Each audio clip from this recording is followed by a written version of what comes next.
I'm ready. Oh. Hello, everybody. It is June 16th, 2021. It's 7:02 p.m. Oops, sorry. Let's start again. Hi, everybody. It's June 16th, 2021. It's 7:03 p.m. This is the meeting of the Transportation and Circulation Commission, City of Lafayette, California. I'm going to call this meeting to order. And let's start with a roll call. Why don't I just call your name out and you can say present. Vianney Serriere. Present. Stella Weatherspoon. Present. Lynn Hedane. Present. And we have staff. We have Sia Vesh is here, and also Mike is here. Mike Moran, for the record, and Sivesh Shojat. Mr. Chairman. Yes? May we state who they are? Yes. Sia and Mike are very special. Yes, I mentioned staff, and that's not clear enough. So, Sia, do you please introduce yourself? Yeah, I'm the city traffic engineer with the City of Lafayette. Yes, and Mike? I'm the Director of Engineering and Public Works for the City of Lafayette. Yes, and we also have Therese Kane, who's operating behind the curtain, and we appreciate that help. Okay, so I'm Carl DiGiorgio. I'm here also, so we have a quorum. Greg Brown is absent, excused absence tonight. So adoption of agenda. I propose that we move item 6A, which is the new business. I want to hear that before item 5A. So the order of the agenda would read public comments, new business, then old business. Would somebody agree with that? Yes. Okay, that's a second. All those in favor say aye. Aye. And that's, do we need to do a roll call vote on these, Mike or Sia? It's safe to do it, but it's also safe, I think, to say we have a positive response from all members present. That's what we're doing this time then. Thank you. Yes. All right. Now, in this section of the meeting, we usually have public comments for items that are not on the agenda. So we're going to make a variation this time, and I see one person has their hand raised, but we've heard that there were some younger members of the population that wanted to make a statement. And so if I would ask that anybody that has kids that they want to get to bed sooner rather than later, you're welcome to raise your hand, and then we'll hear them first. So if there are speakers that are young in age that want to speak, then will their host raise their hand? Carl, you have Lynn Hedane as your name. That's okay. Your own name is done. That's right. That's right. I'll go with that, Lynn. Okay. Okay. I don't see anybody extra raising their hand. Then let's assume that those people are not present. And if they missed it, then what we'll do is when we get to the beginning of this item, then we'll ask again. Then, so now on to public comments for items that are not on the agenda. I see one hand raised by Mr. Falkson. Why don't you promote him? Oh, there he goes. Okay.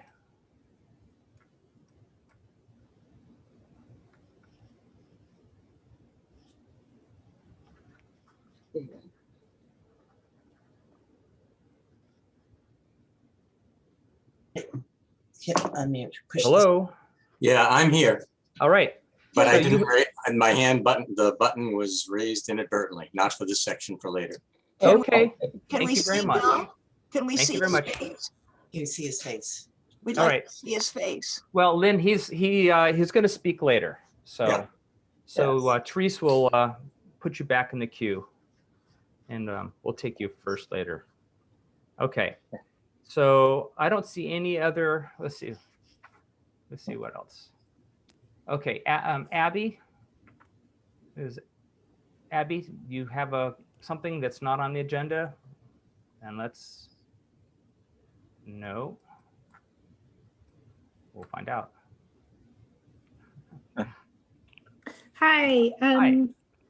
Good evening. I'll make this quick because I know we have a long agenda ahead of us. I just wanted to make a request to the City or the Circulation Commission that if there was a way to have regular updates on traffic related incidents that were, made public or mapped, just sort of maybe quarterly, so that it would be easier for people to know where incidents are, if there are hot spots in the community.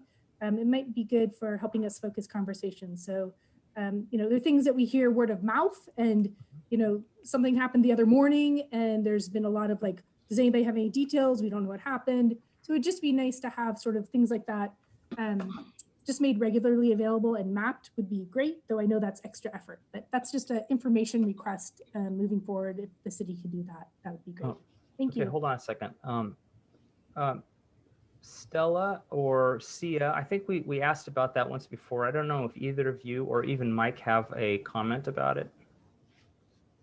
Well, I could say that I agree. I think that that kind of information is really useful, both for us as well as for the public. I think I've also mentioned in the past creating an online database that's viewable of TARs so that people know when items are suggested. I think it would help for public participation and visibility. Mm-hmm. Okay. Lynn, you had a question? No, I had a comment. The reluctant, or maybe I don't really think it's reluctance, the carelessness that our residents have about reporting accidents to the police department has been a problem since 1972. And we need to report those accidents. The parents need to report them, even though they don't see a problem. Maybe the kid had a scratch or whatever. Scratches are, of course, a difficulty. Maybe the kid broke a leg or who knows what. Report those accidents so we could get them on this list of stats. Any other questions or comments? Well, if I'm, go ahead. I just Go had ahead, one Abby. other quick comment. Yeah. Which was just that I had made a request that the traffic action request form be made a fillable PDF and posted to the city's website.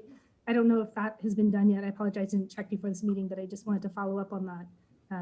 And that I can help provide technical support if that's needed, but I think you guys probably have that under control. Okay, we'll look into that. Thank you. All right, was thank you gonna very much. Oh, Vianney, yes? Yes, I was going to say the police will only come if there is a serious accident. Otherwise, they don't bother. That's my understanding. If there are no witnesses to speak of or anything like that. Well, I think it's worth looking into if there's an online Yeah, mechanism yes. for that. So Absolutely. I'll look into that. Yeah, it's complex though. Carl, if I Yeah. could add, maybe this is something we could bring to the commission for in a future meeting on the agenda. Okay. But there is a tool that we learned of through the Complete Streets report. It's a UC Berkeley tool called, I believe, Safe Streets. I can't remember now, but it's through the Safe Trek organization, and it's basically a crowdsourcing map database Yes. where anyone can go in and report incidents or unsafe areas. Right. So I might want to talk about that at a future meeting. Noted. Right. All right, Therese. Thank you. Bye. Thank you. All right, thank you very much. Let's move on to the next item, which is going to be the new business, item 6A. This is something that a lot of people probably don't know about, but we'll start with actually Stella, Commissioner Witherspoon. Do you want to lead a discussion on this item, or should I frame it up? Okay. Sure. So as Transportation Circulation Commissioner, I'm the representative to the GPAC, the General Plan Advisory Committee, which is currently undergoing a complete review and study for preparation of a new general plan. The current chapter or element that is being focused on is the housing element. It's very detailed and complex. I think maybe I should just give a brief update on what happened at yesterday's GPAC meeting, because that might set the framework for the project. So one of the major challenges for the GPAC in creating the housing element is to find opportunity sites or places, parcels that can accommodate the regional housing needs allocation, which the city gets from really the state and then through a regional government body called the Association of Bay Area Governments. The city has received the numbers for housing units that is expected to be produced or hoped to be produced by not 2023, I'm sorry, I blanked, but 2023 plus 8 years. So it's an 8-year period. The city basically has to plan for that housing. It does not build the housing, however. That is the option of the private property owners. So one of the projects is to go and look for potential sites called opportunity sites, which would be listed in the housing element document. So yesterday, staff presented 95 community identified opportunity sites. There's an online map that the community has been invited to put pins on locations in Lafayette where they think might be a place that could be redeveloped into housing. I should say right now that that is available to anyone who's watching. It's called, website's called planlafayette.org. And you can go in and participate in many ways. There are many activities, surveys that you can find there, and public participation is very, very welcome.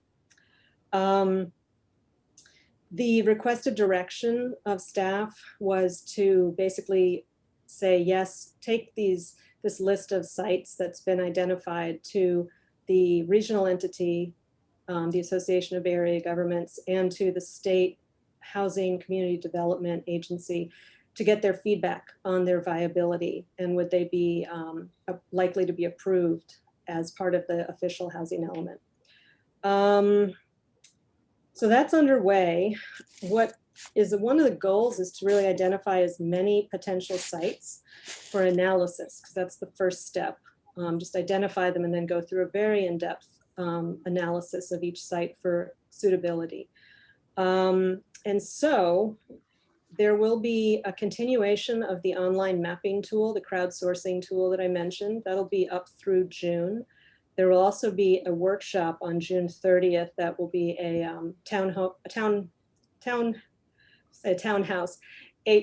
hall for the public, and it will be at the library.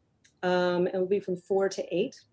I believe everyone, every address in the city should be getting a postcard with that information.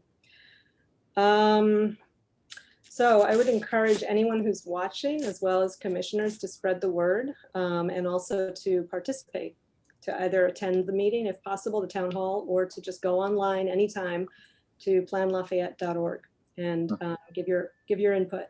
One other related item that came up at a city council meeting on Monday was a proposal to appeal the regional housing needs allocation number of units. And that was approved by the council. And so that is a project underway in the next couple of weeks to request a reduction in the number of units. And that will not really be known, I believe, the feedback until the end of the year, until December. So that's the general plan update. Does anyone have any questions or? So if I might just butt in and say, so Stella is the representative from the Transportation and Circulation Commission. There's I don't know, 15, I don't know the count, but there's people on the GPAC that are pulled from different elements of both different neighborhoods as well as different organizations and commissions. So I just want to, in case you hadn't heard, her role really is focusing on, well, everybody's focusing on housing, but she's the representative regarding transportation and circulation. Okay. Yeah, thank you for clarifying. And that will be its own chapter or element that the GPAC will get to in subsequent months. There are many chapters, I should say. So it's an ongoing process, and it'll probably be about a 5-year project, give or take.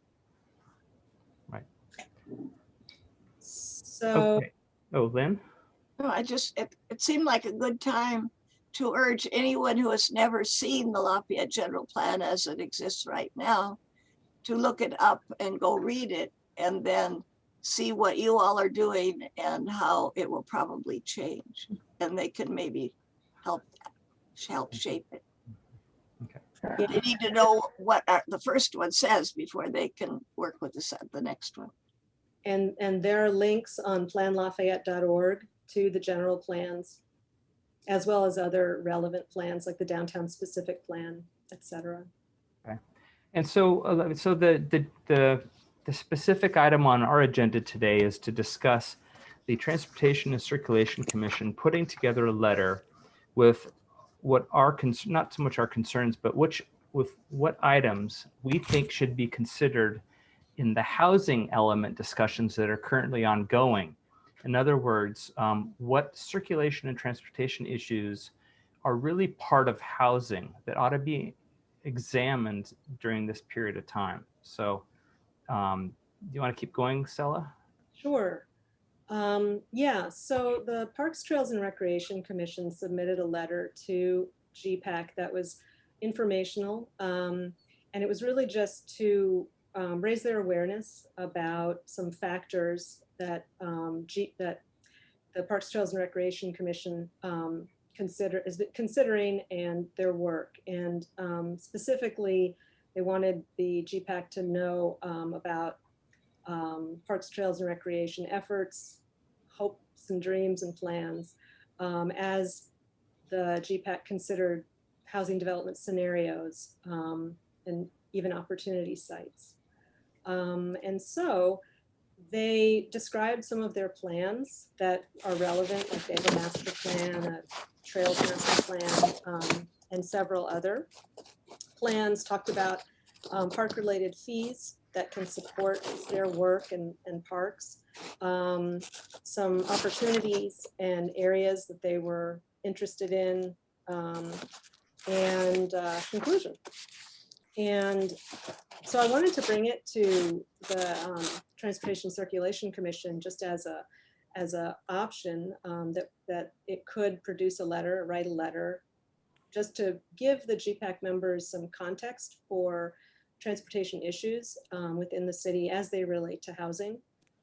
There's no question that housing and transportation are intricately linked, and even though we're not really going to be addressing, or GPAC is not going to be addressing the transportation element for a while, it's still useful to bring some of these concepts or thoughts or observations or public participation that we've been hearing to that party for consideration. So I guess the question is, would the Transportation Circulation Commission be interested in submitting a letter? And there's some items that I've thought of, kind of brainstormed, if anyone wants to hear them now, or if we. I think what we should do, and I support this. I've read through the PTR letter, and I've also discussed it with others. And I think that this is a worthwhile goal. I think what we should do is, why don't we give an example of something, what might be included, and then separately, what we're going to do is handle this offline.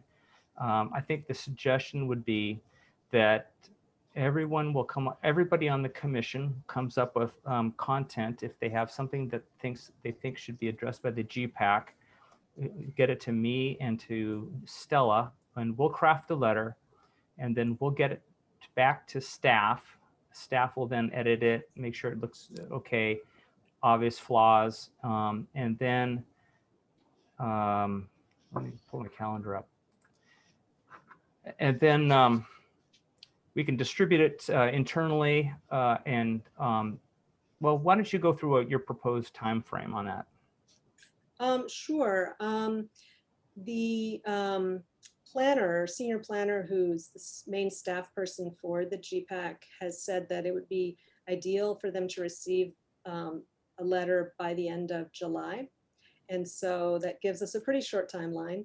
So we thought that perhaps if the commissioners could send feedback, just ideas, by the end of June, that would be very much appreciated. That we would, I or Carl both could draft a letter to give to staff by around the 9th of July, which is a Friday.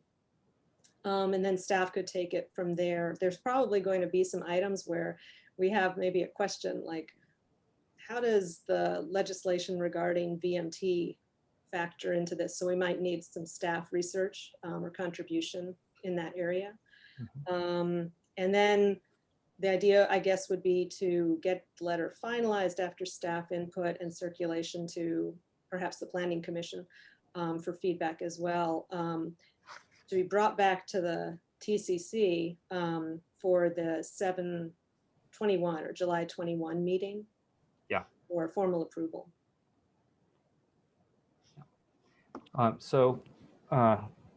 Lynn? Yeah, I was just thinking, I wonder if staff would send us a copy of Park Trails and Recreation's letter and also a copy of the 2001 transportation portion of that particular general plan.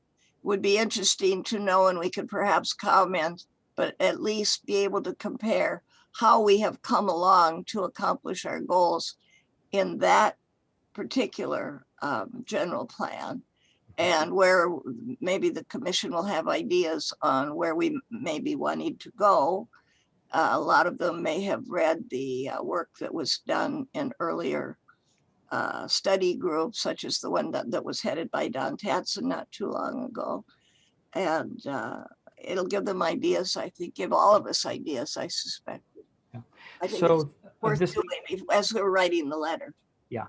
So I emailed to all of the commissioners and copied staff this afternoon with the letter. So it's going to be in your inbox. I think I'm sure you're busy preparing for this meeting and didn't see it. So so that letter is there. I think your suggestion on other materials, we'll work with Sia on that. It's pretty easy to send Yeah. the traffic chapter. Right. But just to clarify, so what we're looking for is not really the whole circulation element of the plan. What we're looking to highlight is the circulation elements that impact the housing portion of the plan. For an example, Stella mentioned VMT, vehicle miles traveled. That might be something that we need to look at a little more. Another idea might be the number of parking spaces that new developments are allowed to use, because that's going to vary. The number of parking spaces, of course, the less parking spaces you have, that means the more parking that's going to be required on the street, all things being equal, right? Look, proximity to public transit, that types of things. So go ahead. Yeah, Lynn. Yeah, the housing element is going to impact the transportation element in a big way. Right. And the transportation element is going to impact the housing element in a big way. So they're interrelated, and they really both need to be understood. I agree. And That's right. That's right. But the order of events is housing element first. And so this is our opportunity to bring some of the transportation concepts and ideas or constraints to the GPAC for their consideration as they go through the housing element work.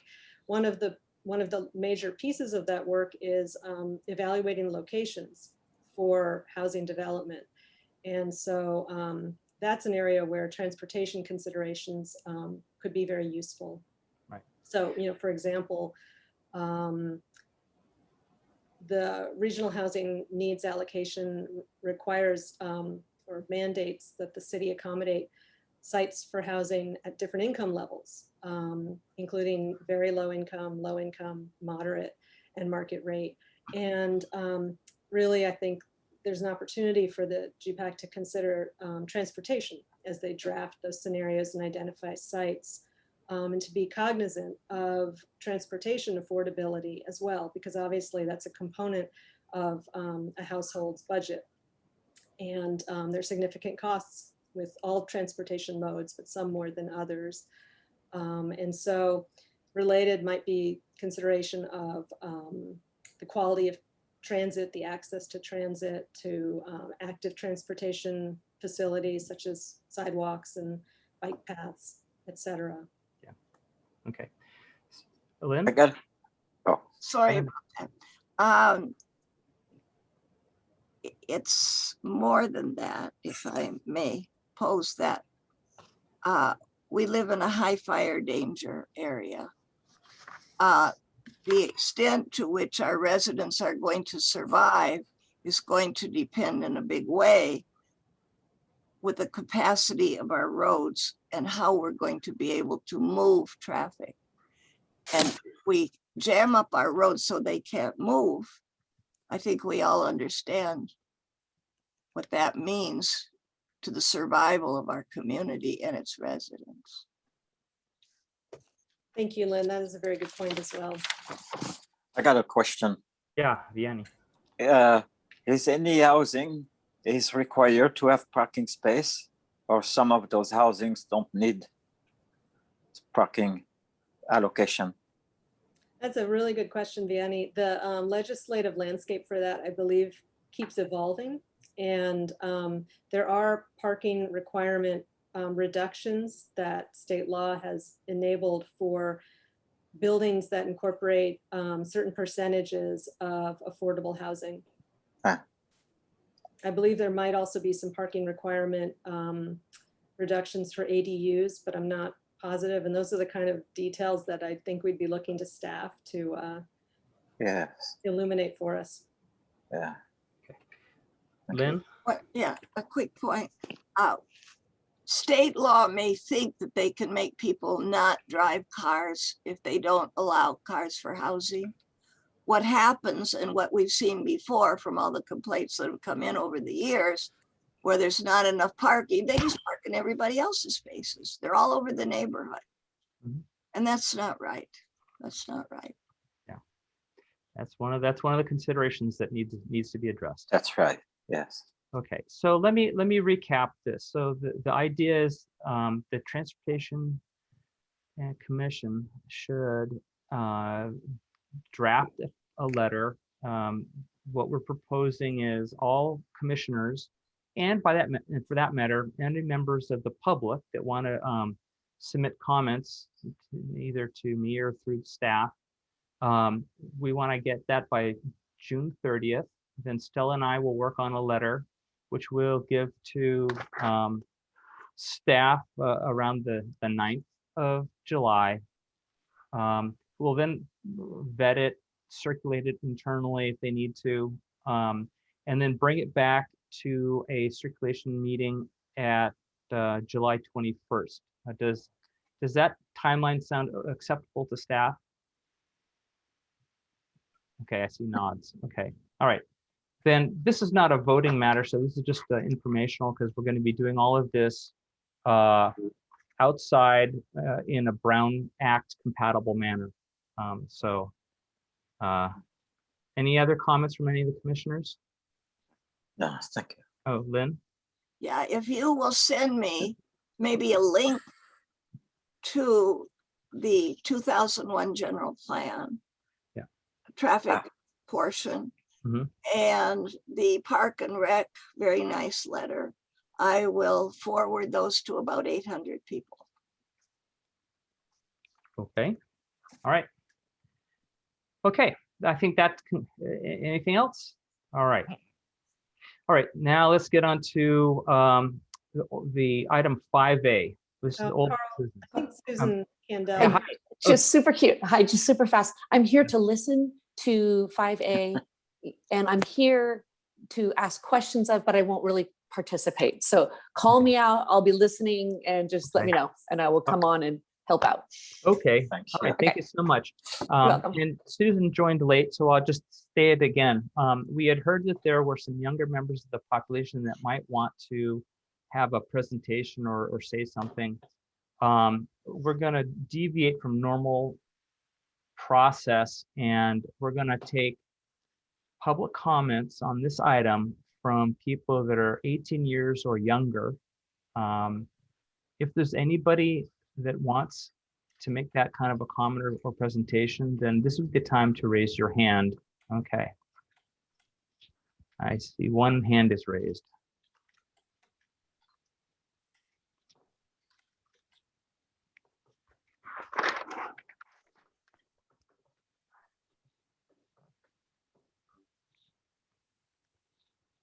Yes. Hi. Yeah, hello. Hi, I'm a 5th grader at Burton Valley Elementary. I really think that Lafayette should try out bike and walk lanes for 4 main reasons. First, I love going on bike rides. It's a great way to hang out with my friends and socialize. We ride down to the park or trail and it's a lot of fun. I think that if there were more bike lanes, we would get to do this even more. Second, my parents are always saying that I should get more exercise and fresh air, and biking is great for that. I think that if there were more bike and walk lanes, lots more kids would get more exercise and fresh air. Third, I know that like a lot of other kids my age, I'm sometimes hesitant to ride my bike on the road. There are so many cars rushing past at really high speeds. And when I go into 6th grade, I'm going to bike to school, and I don't want to have to worry about all those cars every single morning. Biking would make me feel so much better because I would be able to ride my bike while being safe. And fourth, I really care about the environment. If more of us are biking and walking places, then there will be less cars on the road, which means less gas emissions, and that will help stop climate change. Thank you for your time and for considering solutions to having more bike and walk lanes in the Lafayette area. Thank you very you. much. Hold on a Yes. second. Lynn, do you have a question or comment? I do. How do you get to the Park Hotel from Burton Valley? What's your route? How do you do that? It's to the park, so it's. I thought, do you go to the park? I thought you said the Park Hotel. Park? The park? Which It's park? The park or the trail. Which park? It's called the Lafayette Community Park. Yeah. Oh, that one. Oh, Okay. yes. Okay. And then can you go down the trail by yourself? I normally go with some friends. Well, thank you for your presentation. Any other questions? Yes. Yes, I'd like to know where she likes to ride most. I mainly like to ride on the trail because I don't feel that safe riding on the road. Yeah. Oh, me too. All right. Thank you very much. You're All right. really singing my song All and right. many others. All right. Well, have a very nice night. Thank you Yeah. for your You comments. too, thank you. Yeah. Thank you. Okay. Are there anybody else that wants to make a presentation that are 18 years or younger? Okay. Then I think what we'll do then is we're going to resume kind of normal process. We had, as y'all know, we had a lot of public comments through emails, extraordinary amount. So I think what we'll do is let's start with, I guess, would it be Sia or Mike that wants to frame it up? And then Sia, you have a presentation. Yeah, I just want to thank you, Chair DeGiorgio. I just want to kind of set the stage, if you will. As you've just mentioned, we have received a lot of public comments. This is the second meeting on this item. It's a proposed safe route to school pilot study around the Burton Valley Elementary area. And, some of the comments we've received are why are you even, going through this process or looking at this? There isn't a problem. Why are you trying to fix something that isn't broken? Or, why are you creating perhaps solutions that might lead to different problems, which kind of are also valid comments. But I do want to comment that, the city of Lafayette has a transportation action request process, and that's what we're going through at our last meeting and tonight. And our recommendation is at least one more meeting that's a different format. And, we're looking at, in particular, the items that have been brought to our attention and that are of a concern, like speeding, and that there isn't a dedicated pathway or sidewalk for pedestrians or bicyclists. So the staff is trying to present options given a minimal amount of money and the geometric constraints of the neighborhood on what we could do to reduce speeding and or provide options for bicyclists and pedestrians to have dedicated locations to ride and walk. So that's what we've done so far. At our first meeting, we had some ideas. We certainly received some comments. We're trying to add additional ideas this time, as the staff report will show. There's some different cross sections that have been worked up. And any of these ideas are mix and match. And I want to throw out to the community that nobody has decided anything. These are requests. We're looking at options, and this is a process. And ultimately, it's for this community and for you and your neighbors. It's not specifically for, you know, the commission or for staff. So it is for you. Based on feedback so far,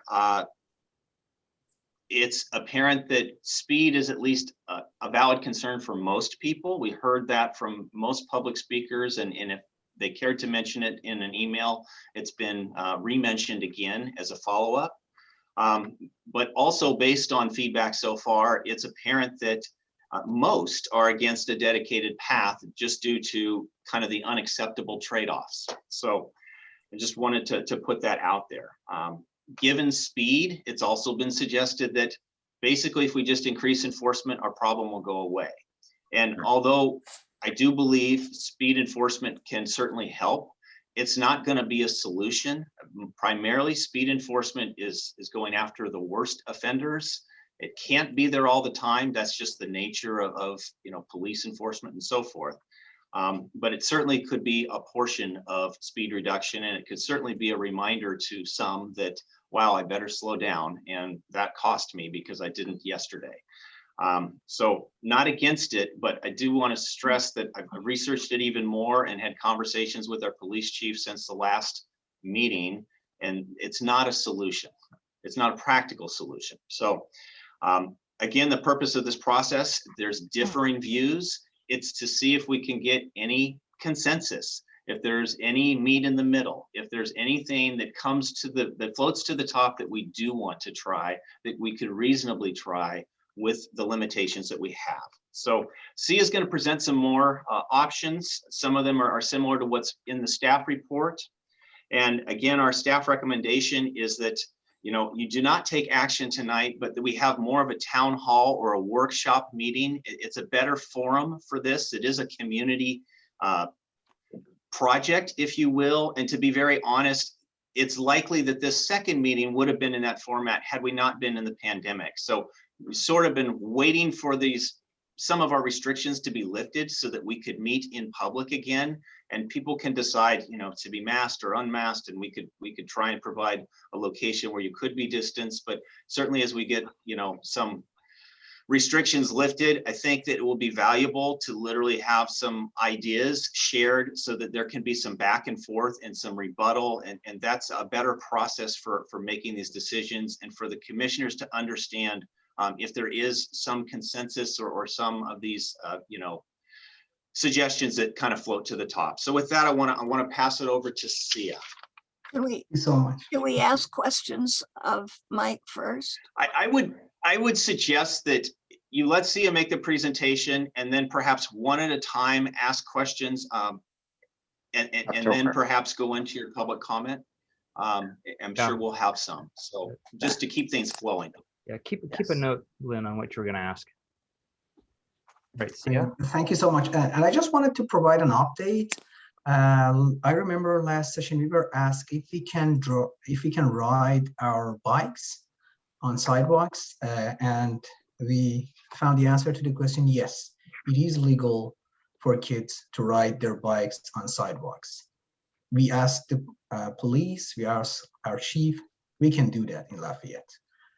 And the second question was about the cost of basically a speed hump. It is $3,000 per lane in each direction. So for one lane in each direction, it is $3,000. And with that said, I'm gonna share my presentation. Can you see my screen? Yeah. All right, great. So I'm going to go over the proposed pilot plan, the updated one. What I want to say is that some parents and neighbors reported safety concern near the school. The city is not trying to make changes. We have we are suggesting options. We are not trying to change your neighborhood. We're not trying to do anything like that. We are just suggesting our options for what you could do. We have limited budget available for the proposed plan. So we have received comments. Why don't you collect data first? The budget needed for data collection is perhaps more than the budget needed for this pilot, even the pilot plan. So I just wanted to mention that. The other point is that safety problems by nature are harder to quantify. Especially a quantitative goal is very hard. For instance, we do not have any incidents or accidents right now. But we may have many near misses, and the kids may not report them, or the kids may be walking or riding their bikes on the travel lane. And depending on who is observing, this may be a safety concern or this may not. So it's pretty hard to quantify safety concerns until something happens. And we do not want that to happen. So we are trying to be proactive. Proactiveness is the key to safety. The other thing about the nature of transportation projects, as we are taught in school. So transportation projects are complex for several reasons. One of them is that we have different problems, and these problems, solving one problem may basically create another problem. So we have safety, we have traffic operation, we have pollution, we have multiple problems that we want to solve. Maybe creating a safety problem creates a traffic operation problem solver, or maybe creating this, or maybe solving the safety problem creates a safety problem somewhere else. So I just want to say this is why our transportation major, this major is pretty complex. We can send a man to the moon, but we cannot solve the traffic issue. The other thing is we have multiple modes. We have pedestrians, we have bicycles, we have passenger vehicles, and these people, again, creating something for one of them means someone else is losing something. We have multiple groups and multiple sectors. We have, in this case, for instance, we have the neighbors, we have parents, and we understand that we have conflicting interests in many cases. And we have multiple disciplines, so it's not all about engineering. Much of it is about education, about judgment, about statistics, about enforcement. So because of all these reasons, transportation projects are complex, and a successful pilot study requires trade-offs. So it's not always a win-win situation. Maybe it's a lose-lose situation. So we need to understand that trade-off is a part of every transportation project. Now, I would like to say what we have observed is two problems here. One of them is the lack of pedestrian pathway. Children are walking on the vehicle travel lane. And the other one is the vehicle speed. Speeding is reported by almost every neighbor in the area. And based on these two, we are suggesting two basically solutions. All right, and I have taken videos that I want to show everyone. The first two ones are in Merriewood Drive, and the third one is in Burton Drive.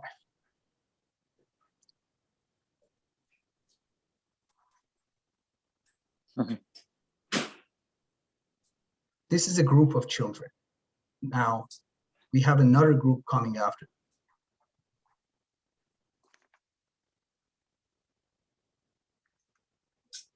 And you can see the big truck, how it encroaches into the other lane.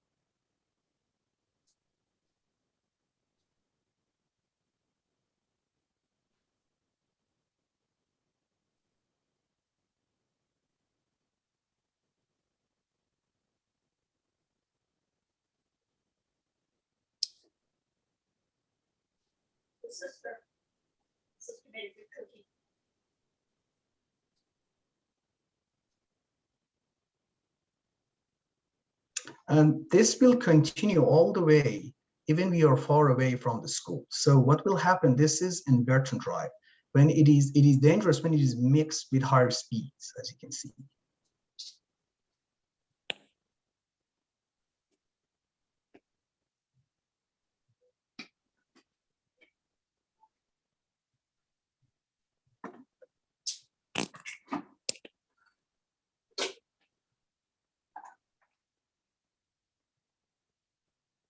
Now, of course, in this case, kids could have used the sidewalk. That's why I think education is also an important part of the solution. So that being said, we think, first of all, creating a dedicated pathway may help finding a safer answer to the problem we have right now. We have some geometric constraints, and perhaps the most important one is the width. Our width is limited. We have travel ways that are 10 to 12 lane of width. The city of Lafayette does not allow the lanes to be less than 10 feet. So the only corridor, the only street that we have the flexibility, we have a little bit of flexibility, is the Silverado Drive. On Merriewood Drive, Rohrer Drive, Indian Drive, Burton Drive, we have 10 feet lanes. So we cannot do anything. I mean, we cannot make them any narrower. So for Merriewood Drive, we have come up with 3 alternatives. The first one is do nothing, or do nothing and maybe a part of the day restriction. So we restrict parkings for part of the day, for instance, from 7:30 to 8:30 a.m. when the school is ongoing, or during the drop-off time, and then we can do the same during the pickup time. This is the first alternative, which basically does not require to do anything. We do not change the neighborhood, maybe a sign or two, or maybe some police enforcement to make sure nobody parks there. The second alternative is to create a one-way pathway for the kids. What this means is that we do not have the enough width required, which is 10 feet. What we can do is that we can educate kids, we can educate basically the users to use it in a unidirectional way.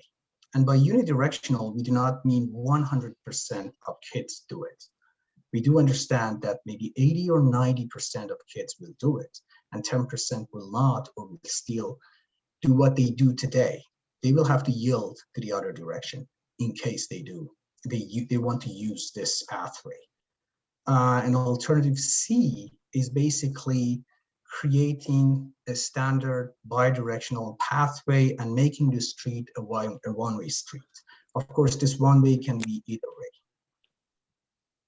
Now, taking a look at map, this is something we can do here. We can say, hey, no parking from 7:30 a.m. to 8:30 a.m. on this side of the road. It may be the other side. It may be a portion of this roadway, or do nothing at all. The second alternative, alternative B, is the one-way pathway. And I'm showing how it will work basically here. You can see the kids are walking to the school during the AM, and in the afternoon, they use it in the opposite direction. Of course, the crossing guard may play a key role here if this alternative happens to basically be implemented. And the third alternative is creating a shared bidirectional pathway. It requires the street to become a one-way street. We could not find any other alternative. We would appreciate any other suggestion by the neighbors or the parents. And one more thing I would like to say, I can say it here on Silverado Lane. is that, as you can see here, we have 1.5 feet of gutter, and the slope of it is different from slope of the parking lanes, is different from the shoulder lanes. So we cannot count on it as a part of the pathway. We count that out. Okay, for Silverado Lane, alternative A is the do nothing alternative, or again, part of the day parking restriction. Alternative B is the standard bidirectional pathway. We have enough width to do it on Silverado Lane. It can be a 10 feet pathway. We can make it 10.5. We can get 2 feet of buffer between the vehicles and the bikers and walkers. And then we can give them 8.5 feet, or we can give them 9 and 1. We can discuss the details if we want to select this alternative. The third alternative is to create a 2 feet buffer between parked vehicles and the vehicles traveling on the travel lanes.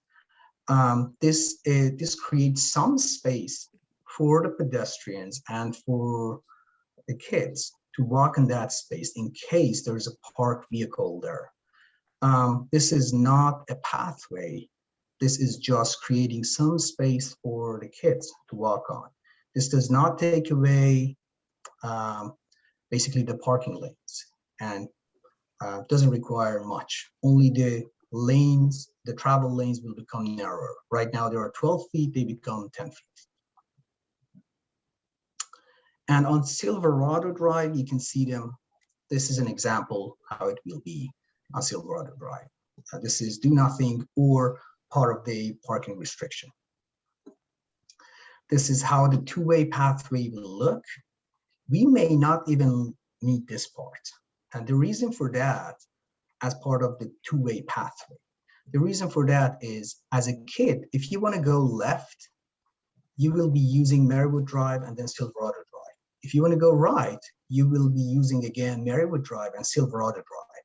And you will not be using this part, which is also not connected to any other street. So unless you live here, your kid lives here, you wouldn't be necessarily wanting to use this portion of the roadway. That is an option. We can skip that part or not. And the third option is reducing the vehicle travel lanes and creating basically a two-foot buffer lane between the parked vehicles and the traveling vehicles and the vehicles traveling on the travel lanes. On Indian Way, again, we can do nothing, or we can create a part of day parking. So I'd like to notice that on Indian Way, we haven't suggested any pathway because we think the speed is already low here, and the pedestrian can negotiate their way with the vehicles coming in on the travel lane. For the Rohrer Drive, the same story is true for the upper part of Rohrer Drive. For the lower part, we have a sidewalk. We have sidewalk on both sides. So if you want to go to school, if a kid wants to go to school from here, they can go to school from sidewalk. And we now know that we can ride our bike. From the southern part, if you want to go to school, we can do this. And if you want to go from here, this point, to this point, we only need a crosswalk. Of course, that crosswalk needs a curb opening, which will cost us about $8,000 to $10,000, I guess. But if we create a crosswalk, we have created a continuous, basically, sidewalk for the pedestrians who want to travel on Rohrer Drive, who want to walk or bike on the Rohrer Drive. Now, about the traffic calming strategies, of course, this is answering the speed reduction problem that we have in the area. Some of the alternatives will be to create speed bumps. We have neighbors who have asked us to put a speed bump in front of their houses here. We have heard residents saying that, hey, in this curve, in this sharp curve, we have a speeding problem. And they have basically asked us to put speed bumps here. Speed bumps usually work better when they come in pairs. So we have, like in this example, we have put 2 on Silverado Drive. We can put 2 or we can put 1. We can discuss that basically. On Merriewood Drive, we have put 1. And now what I would like to notice is that if we put speed bumps on Silverado Drive, it may reduce its attraction and more vehicles may be attracted to Merriewood Drive as a shortcut. So now traffic on Merriewood Drive may increase. So if we put something deterrent on Silverado Drive, we should, I think, consider putting something on Merriewood Drive as well, not to bring more traffic to Merriewood Drive. And this is another alternative. We have some stop signs some of the neighbors requested stop signs at Silverado Drive. And I'd like to say stop signs are not for speed reduction. They are not warranted by MUTCD.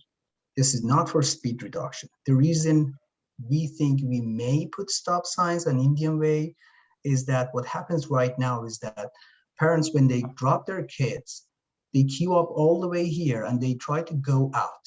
Now, what they should do, they should yield to the other vehicles on Silverado Drive. In order to create a gap for them to make this left turn, if we put a stop sign here, now one vehicle can go from Indian Way, the other vehicle can go from Silverado. Again, one vehicle can make a left turn from Indian Way, the other vehicle can make a left turn on Silverado Drive. So the warrants for stop signs are basically based on traffic volume, based on number of pedestrians and incidents and accidents, the history and the number of incidents and accidents. So those are what warrant the stop signs. And we have suggested here and on Merriewood Drive some red curb. These red curbs are usually where we do not have enough sight distance and for sure near basically upstream of the crosswalks. We need to have one length of red curb there in order for the kids or pedestrians to be seen by the vehicles. We can put speed bumps again. We were asked on this portion of Silverado Drive. Some people have reported speeding. And lastly, we can put speed bump on Rohrer Drive. These are basically what we were asked. Now on Rohrer Drive, we think Rohrer Drive is having a very sharp slope. Basically, it's a very vertical curve. It's located on a vertical curve. Speed bump is not warranted on a vertical curve. So we put it where the curve ends and where it's relatively flat. Our suggestion is to put it somewhere that is flat. Now, last but not least is the Burton Drive. So for Burton Drive, for part of the way, we have sidewalk. But our sidewalk, basically in this portion, we have nothing approximately from Burton Court to Sharon Drive. We have nothing here. In this segment, we suggest reducing vehicle speed. If we cannot do anything to create a pathway or some sort of dedicated way for pedestrians, and we cannot limit the width, and we have limitation with the width of the roadway, we suggest reducing the speed. So the vehicles basically do not speed, just in case something happens, at least, or it reduces chances of accidents or incidents. Again, we have some red curbs here to provide better sight distance for the vehicles and for the kids. And yep, I think that's it. Thank you.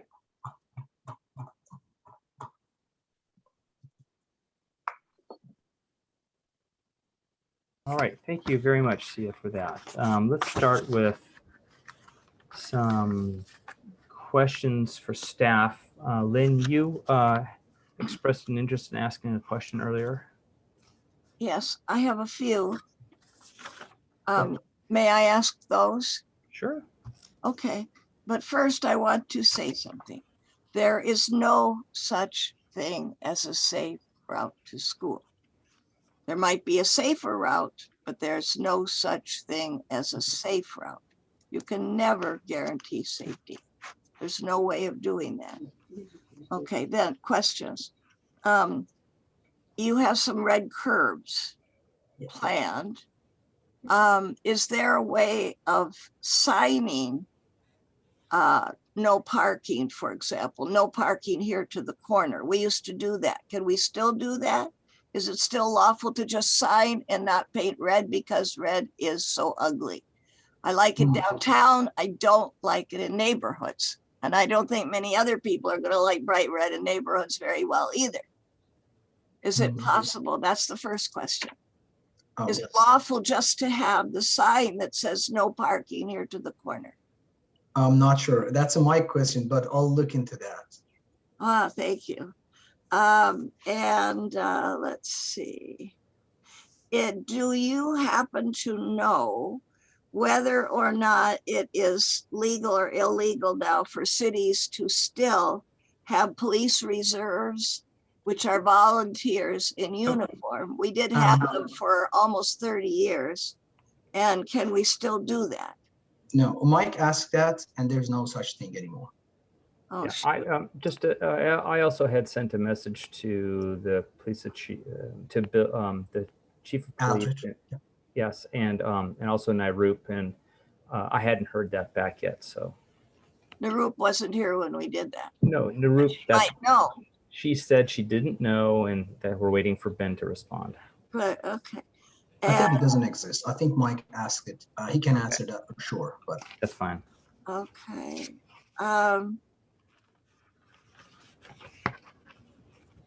Excuse me, Mr. Chair, I Yes. should add that Mike is not in attendance at this meeting at the present time because he had a conflict with another Zoom meeting. He does hope to rejoin as soon as he can be available. Thank you for that notice. Appreciate it. Okay, Lynn, you have a I'm question? trying to read my own handwriting here. Something about taking up space at the shoulder. I don't know what that was. On Indian Way, you had some stops planned. We can maybe still go ahead with those stops. Can the speed humps that you had in mind be as low as the humps on South Glenside? Because those are tolerable, whereas we have some on Avalon that are not very tolerable. Hard to get over. They're about 5 miles an hour. Okay.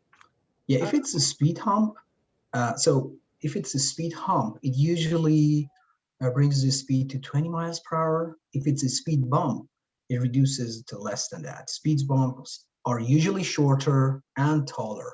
The speed humps are usually wider and basically shorter. Okay. Yes. We have some that are very effective on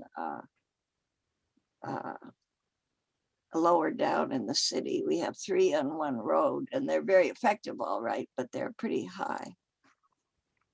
I'll ask the other one later if I can figure out what I wrote. Stella or Vianney, do you have any initial questions for staff? No, not at this time.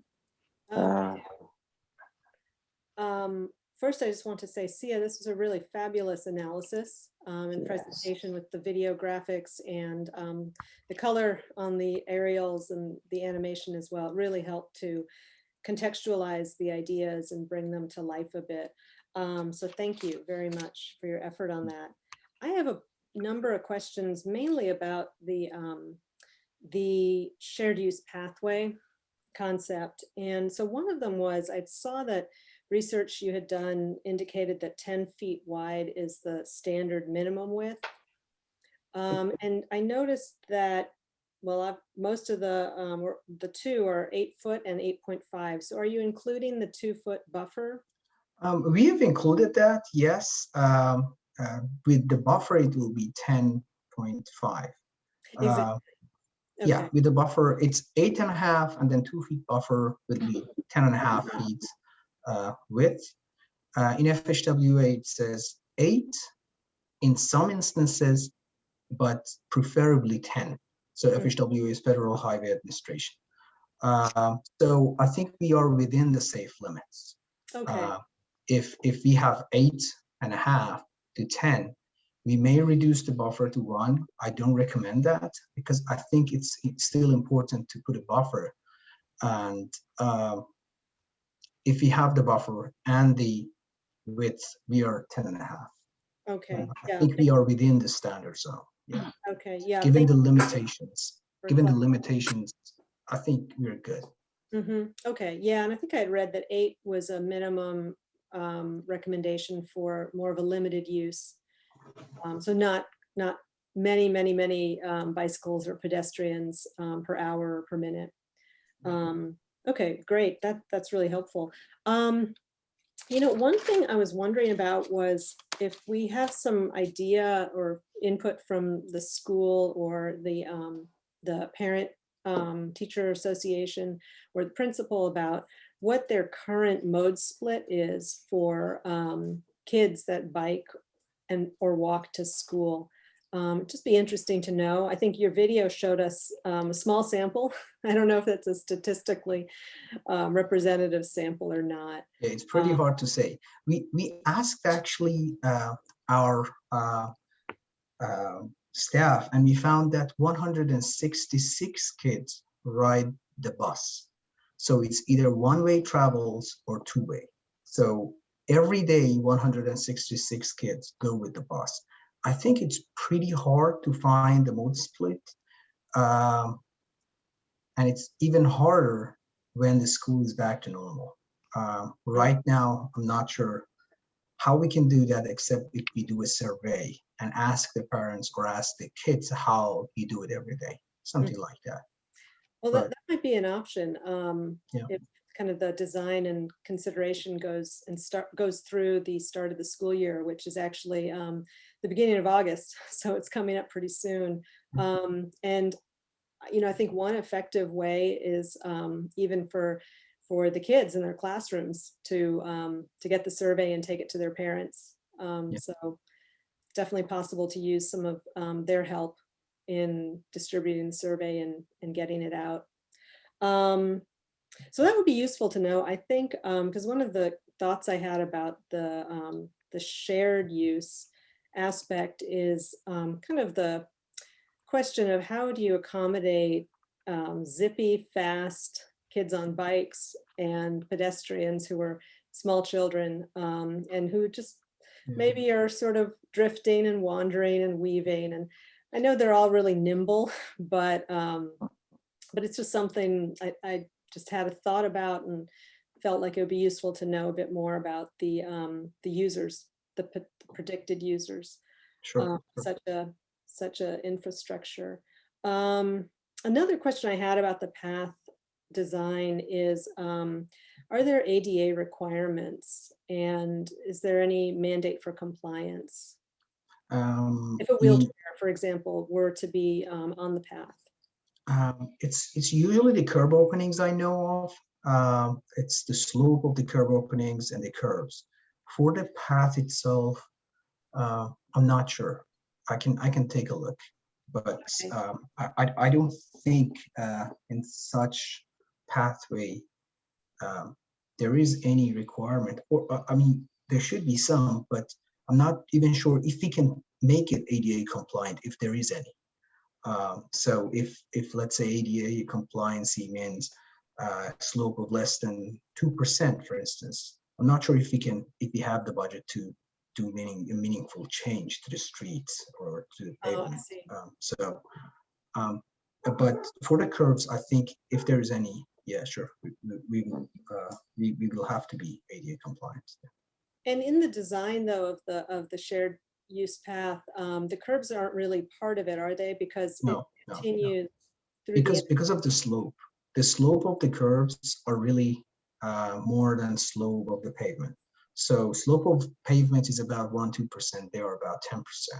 So if someone biking falls into them, it's dangerous for them. So we do not count on slope of the curb or curbs or the gutters. So no, we put them out. And we have estimated those to be 1.5 feet. So The gutter 1.5 feet, we don't count on that 1.5 feet. Mhm, Okay. mhm. Okay. Yeah. I got a question. Oh, go ahead, Vianney. I have a few. Yeah. more. Go ahead. I'm trying to figure out the scale of the speed bumps versus speed hump, like on Carroll Lane. Are those speed bumps or speed hump? And where is it? I'm new Carroll, here. Carroll Lane. I'm not sure. I can. I mean, I'm just maybe- trying to figure out the scale or the depth. Or Yeah, but I think that what we're talking about are these are temporary humps, I believe. no, is- now they are permanent. No, but for this pilot study, they Oh, would be I'm sorry. temporary Yes. humps, and so they won't be completely analogous to the permanently installed humps or on Carroll Lane. Right. Okay, I understand. Thank you. I just had a couple more questions, if I Yeah. may. Please. I know at the last meeting, there was a question about sort of the parked car census, and I didn't find it in my notes. Do you know offhand how much of that shoulder is being used currently? Okay, that's a good question. Actually, many of the vehicles that are parked are the parents. That was one of the reasons I suggested maybe a part of the restriction parking for Indian Bay. For Indian Bay, initially, we did not suggest anything. But if the part of ways alternative is performed, for instance, then many parents will be parking on the Indian Way because it's closer to the school. Now, what I want to say is that during the school hours, when the school is out, or during I would say the pickup time, many parents are actually parking on the shoulder to pick up their kids. That is one of the complexities. So if we assign that shoulder to the kids, the parents should be going somewhere. Perhaps some of them, 20%, 10% of them would be walking, would not be, if we have a dedicated pathway as a mode of transportation, it will absorb the other modes utility, and many people will be using the pathway. So let's say 20% of them go away, or 30%, but some are still coming from other places and still have to park. So they may be shifted to other locations. And I do not suggest that location to be pretty close to the school. So if we suggest a part of the restriction, then I'd suggest maybe Indian Way be a part of it. So the kids shouldn't be walking on the travel lane one more time. That is it. But I would say what I have seen, at least 50% of the vehicles there, and this is only one site visit, where the parents parking on the shoulder because they couldn't park anywhere anyway. I'm Okay. not sure, but Yeah, no, that makes perfect sense. Right, right. Because I'm not sure if they're allowed into the school parking lot, if they go through the circle or not. I think But there should be a queue. There was a queue. Some of the parents, instead of waiting on the queue, parked their vehicle, waited for the kid to come out. for the kid to come down. Okay, okay. But yeah, that's a considerable volume of cars, and it's Yeah. coincident with the pedestrians and the bicycling kids. Okay, well, I agree that if there's a facility that would make the pedestrian and bicycling children feel more confident, that there probably would be fewer automobiles, and certainly make the parents feel more confident. That's the And of course, it solves something, but it may create another problem, which is that right. now the parents, if they ask their kid to walk to them, now they may be parked on Burton Drive and ask their kid to walk all the way to Burton Drive. So all these complexities kick in, but generally, I think it may be safer, because we have a pathway then to Burton Drive. So Okay. it's important. That's why it's important to have a systemic plan. So if the kids are now on Burton Drive, now what do we, or on Silverado Drive, I'm sorry. Now, what do we do? Do we have a safe plan there as well, or is it only on Merriewood Drive? Mm-hmm. Right. Yeah, no, I definitely very much appreciate that. I have a question about just a clarification. The last slide that you showed, I think was Burton Drive. Burton Drive, and you had yellow lines on it. Yeah, and those are the existing sidewalk. Oh, okay, thank you. And you talked about speed limit reduction on Burton as a strategy. Yes. So and I can share it with you here. Can you see my screen? Yes. Yes. Okay, awesome. Why is it? Okay, so we can put speed humps 200 feet away from somewhere like a curve. So here we have a curve. We cannot put a speed hump on a horizontal or a vertical curve. So we should be putting it somewhere so everyone has the sight distance. So this is located 200 feet away from the curve. Now, again, they work better in pair. So what FHWA recommends is 200 to 500 feet, 500 or 600 in some locations. So the distance between the two humps you can see here is about 600 feet. And we think it's a good location to put them because I'm not sure what happened. Okay, because many kids, we do not have any sidewalk here, and many kids will be driving their bike here. So if we have a speed hump, at least we have reduced the speed of vehicles here, somewhere here, and raised awareness of the situation. And we have removed these parking spots. Basically, these are only red curves, and these are one length of vehicle. These are not a lot. For the crosswalk, they are required to provide some better sight distance. And if we have those conditions, at least we have a reduced risk of crash in this portion. And we could have put this one, the speed bump, somewhere here. But if you see, look at the Burton Drive, we also like to have a distribution of speed bumps. So 1/3 of the way we put one here, 1/3 maybe here, and the other half here. What I would personally say is that we have the speeding problem here at Murray Lane, and we have somewhere in the middle, the speeding problem. Those are only based on observations. We haven't done a speed survey again, which will cost us a lot of money. Okay, and then figure 6 in the packet, I'm not sure how that corresponded to your slide. It's showing 3 speed humps on Silverado and Merriewood combined. I was wondering why not? Yes, exactly. Why not a 4th in that lower left? Yeah, we can do. These are just some suggestions. Okay. We can do that. I just wanted to clarify if there was some engineering reason. Yeah, we wanted basically the neighbor to discuss, neighbors and like the residents also to discuss that, because what we do not want the neighbors feel is that we are trying to change their neighborhood, we are trying to change the look of it, things like that. So sure, we put 3 here. We put 1 basically upstream of school. Many kids are traveling in this direction to the left. We have put here 1 to reduce the speed, and it is near the intersection, basically to raise awareness. Their speed is reduced. It's pretty close to the school. So that's the reason we have put 1 here. Okay.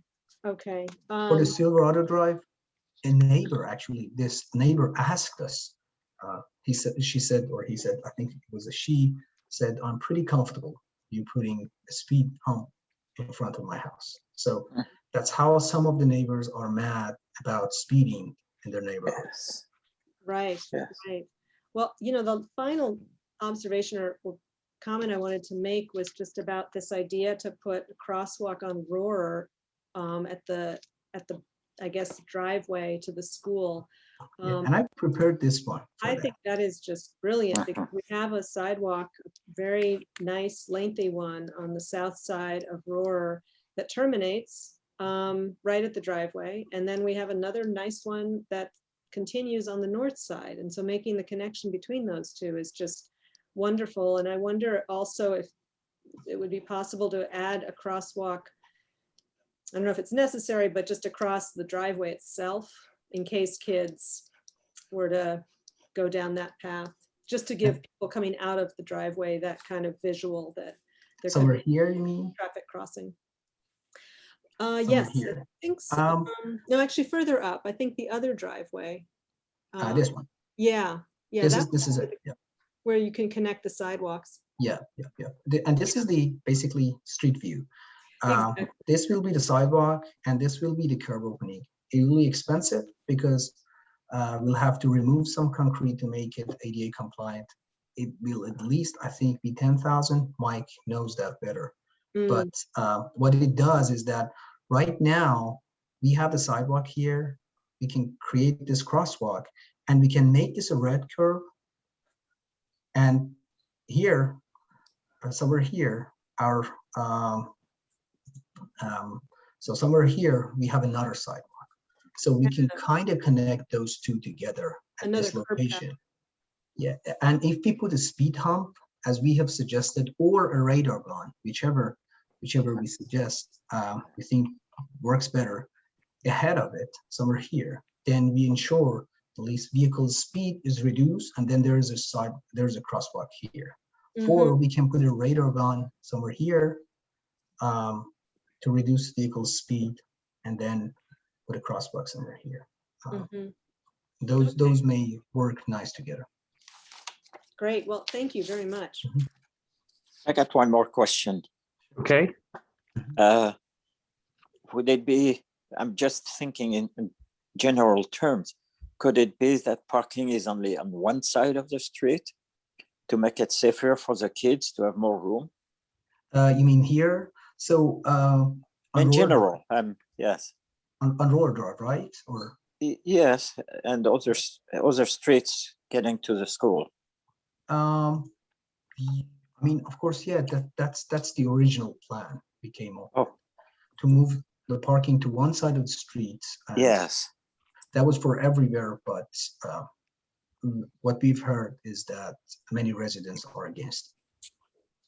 Well, except safety. Yeah. Stella, you have any more questions for right now? No, thank you. Lynn, hi. Yeah, the one that I couldn't remember at the time, the space where you have the 2 travel lanes and the space for the bicycle, just a little 2.5, whatever, in the middle between the 2 oncoming lanes. Are you also, you didn't plan that to be a use lane, it was just a little separation, but do you also take up the shoulder space doing those 4 lanes in the center, or do we still have the shoulders? So we still have the shoulders. Nothing from the shoulder is taken. Only the lane width is reduced. So like this looks like a perfect solution for the neighbors, because we haven't touched anything. We haven't put any sign. We have only narrowed the lane. Of course, we will narrow it to no more than 10 feet. So the other side of it for the vehicles is that, so narrowing the lanes too much creates chances, like increases chances of head-on collisions. So, but we do not go narrower than 10 feet, which is warranted by FHWA. So FHWA says if we have a collector street, it should be between 10 to 12 feet. And right now it is 12. We narrow it to 10, no more than 10 feet, and no narrower than 10 feet, because the side of head-on collisions will be increased. We had some neighbors who said that vehicles actually speeding on Silverado Drive ended up in front of, like, basically in their yard. So that is like a good solution for the neighbors, but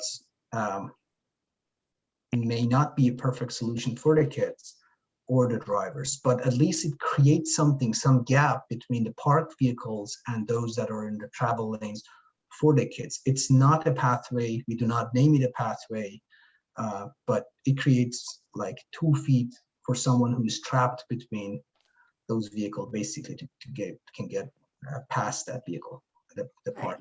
The problem, I wanted to mention the problem with moving all the cars to one side of the street, and some of the parents had already stated that in our literature, is pop-out children. They're not going to go down to the corner to cross the street. They're going to go run across the street between the cars, and that is dangerous.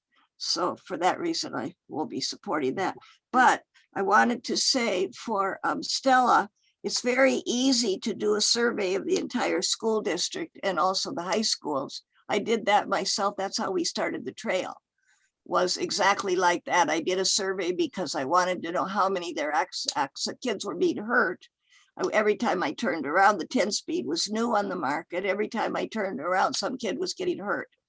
And it is, and Vianney thinks that I'm insulting the 10-speed. I'm not. It's the kids that were not trained to ride the bikes properly. And they were hitting each other. And it was serious. I'm talking about hundreds of accidents, hundreds, and they weren't being reported, but they were all over the news, you know, in the schools and the families. The words was getting around. This kid had a broken arm, another one had a broken leg. They were turning up everywhere. So, and the parents did answer those questionnaires, and it went very fast. It also hit the newspapers, and that formed the basis of the core desire for people to begin to get behind the idea of the Lafayette-Moraga Trail. So it's easy, very easy to do. Yeah, thank you, Lynn. That's really great history, and very grateful for all those efforts. Oh, yeah. It took up 4 years. Long, but it's simple, just lengthy, that's all. Okay. Right. So yeah. I've got some kind of more higher level questions. Some of those I'm going to ask them, and then if you prefer to defer some of those till maybe Mike's return, that's okay. I think some of these questions are going to be raised by public speakers coming up, and these are things that I don't know, or things that we should talk about at some point. One is the issue of buses and COVID restrictions. Do we happen to know when buses will resume service? We can ask that. I do not know that, but yeah. I think as soon as the school is out, it should be late July or August, the buses will resume their service. And that's not that. The bus service has sent out the mailing saying that they are returning. Okay. Yeah, and that's not to say that anything shouldn't be done. I'm just curious because of as we talked about earlier, the number of kids that are on buses. That was something I was curious to know. One question which had come up in somebody's letter was the issue of there was a temporary stop sign put in, I believe, on Rohrer at one point, and then that was apparently, according to the writer, never removed. But it's not clear on the circumstances of that. But that brings up the question of, in a pilot study, the goal is to test things out, and then at the end of the pilot study, remove them. And so I just wanted to make sure that I want to just clarify that is in fact the idea here, is that we're going to be testing things out, and at the end we will remove them. I guess unless there's a process for adopting them, permanently. But I just want to make sure that that's the intention, so that people don't question what we're doing here. Yeah, I think so. I mean, I'm not aware of the stop sign at Rohrer. Perhaps I was not here at the time, but for sure, we are not trying to implement something that we are not removing, or we are trying to change your neighborhood. We did it because we were asked to come up with a plan. We have come up with this plan. Okay. Thank you. One of the questions people asked is, given the budget's limited, will the execution, I'll say differently, will we have enough money to take away all of the pilot study humps and all those things after the pilot's done? I think so, depending on which alternative we go with. Right. Okay. So if we go with some of the lower cost alternatives, then we can even do, let's say, the curb cutting. We may be able to do those. But if we go with some of the alternatives that require higher cost, we may have to escape some other things to get to the higher priority. Personally, to me, the closer to school we are, the higher the priority should be. And I mean, of course, I can see on somewhere like Silverado, the mix of high speed and number of kids is very dangerous. Now, counterintuitively, parents coming to Merriewood may make it a little better, because seeing some congestion, especially during COVID, helps reduce the speed. But again, I think the problem needs to be solved beyond Merriewood. I think in specific, I would say Silverado is part of the problem, and we need to have a systemic view, systemic look at everything. All right, my last kind of comment, more of a comment, is before we go to public comment, is I read through all the emails, and again, in addition to the really great comments we got last time, I was really impressed by how many of them were thoughtful and had detailed suggestions.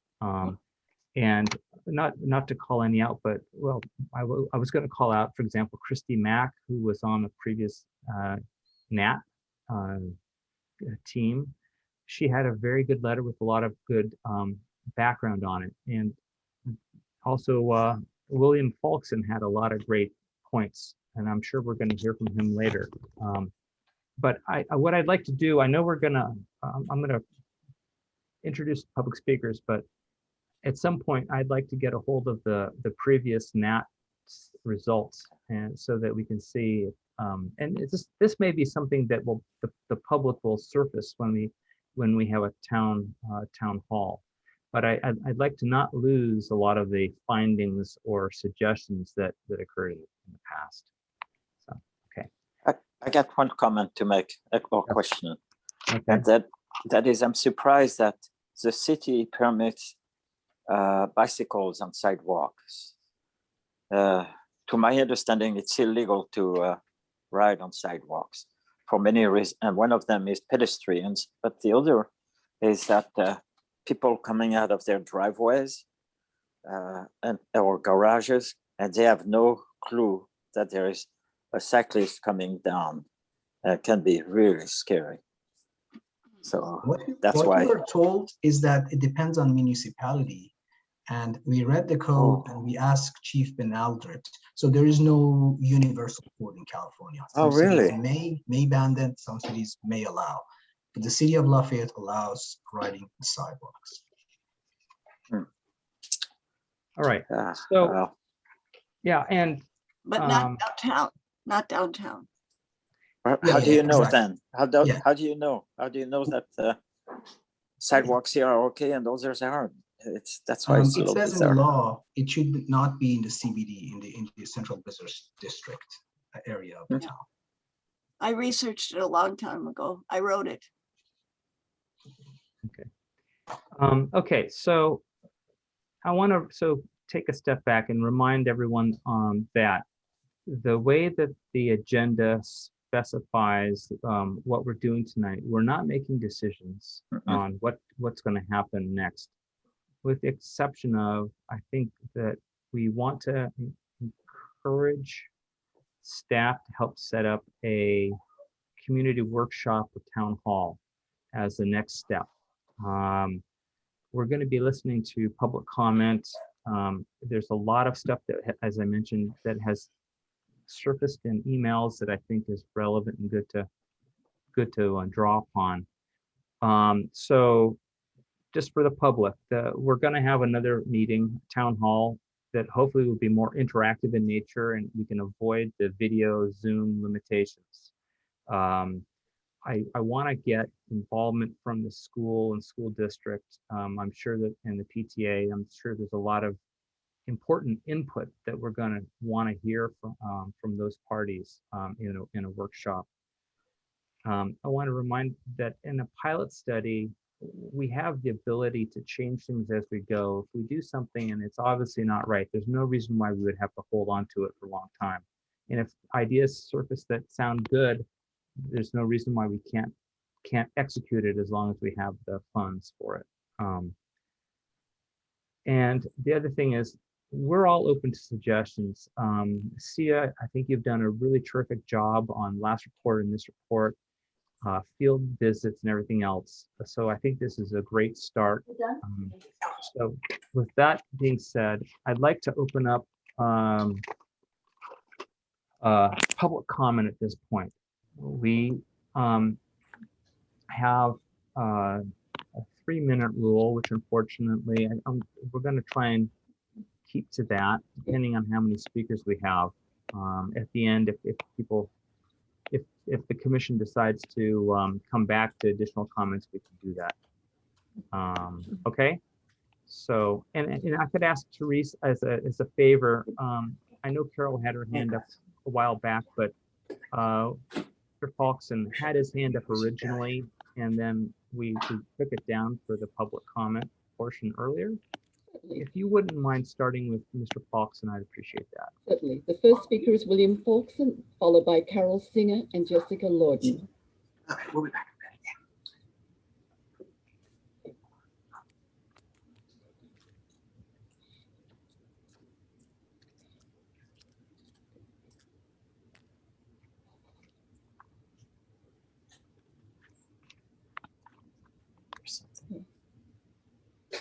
Can we, Go can we ahead, see Mr. Bill? Falkson. Can you hear me? I can hear you. Can we see Yes. him? Can we see him, Teresa? I'm trying. My camera's on. Okay. Well, again, you another bring- reason Can you why, bring him on, Teresa? Lynn, I think our people need to be seen. They have a right to be seen. He I needs think it's important. he needs to change his video setting. I can ask him to start his video. there we go. Now unmute yourself also. You're muted, Bill. Yeah, but hang on. Voila. There we go. Okay. All right. I apologize. No worries. Again, as I said earlier, it'll be great to be able to do this in a workshop where we can make it a little smoother. Okay. I'm All right. William Falkson. I live at 563 Merriewood Drive, which is right at the Burton Valley School entrance on Merriewood. And for those of you whom I've met before, I was a young man when I started working on this project. It was 35 years ago. So I'm sorry to say I'm revisiting it, and I will limit my comments to 3 minutes. The city staff's presentation that I've heard before and that I heard tonight lacks any data to back up the plans. And Mr. Shojat, I did hear you when you said that collecting the right data and the right surveys might cost more than the entire project. But that doesn't mean we should proceed as is without data. First, you say that the entrance at Merriewood Drive is very busy at drop-off and pickup. But of the 687 kids that attend Burton Valley Elementary, only between 7 and 11 physically use that crosswalk at this entrance every morning. You can see that in the videos that I sent you. I took 2 hours worth of videos of pickup and drop-off at Burton Valley. And there are only 7 to 11 kids in the morning who arrive walking, unaccompanied by adults. And that number has remained constant over the past 35 years. The last time we did this project and had analysis, that number was 9 to 12. And I remember 35 years ago, it was about a dozen kids use that entrance every morning. I hardly think that's enough kids to warrant alone this discussion about it being a major source of conflict between pedestrians and cars at that intersection. I've also made those videos available to people online. If you look at my letters, you can click on the link and you can see the videos on YouTube. And Ms. Witherspoon, that's where you can get the statistics of kids using that entrance, because you can physically count them by running through the videos. Now, if you see the videos of drop off in the morning, there's a real easy solution to make that a safer intersection. For the 7 to 11 kids that use it, you could hire a crossing guard to cross the kids in the morning. Believe it or not, there was not a crossing guard there on the 2 mornings that I reported, and there should have been.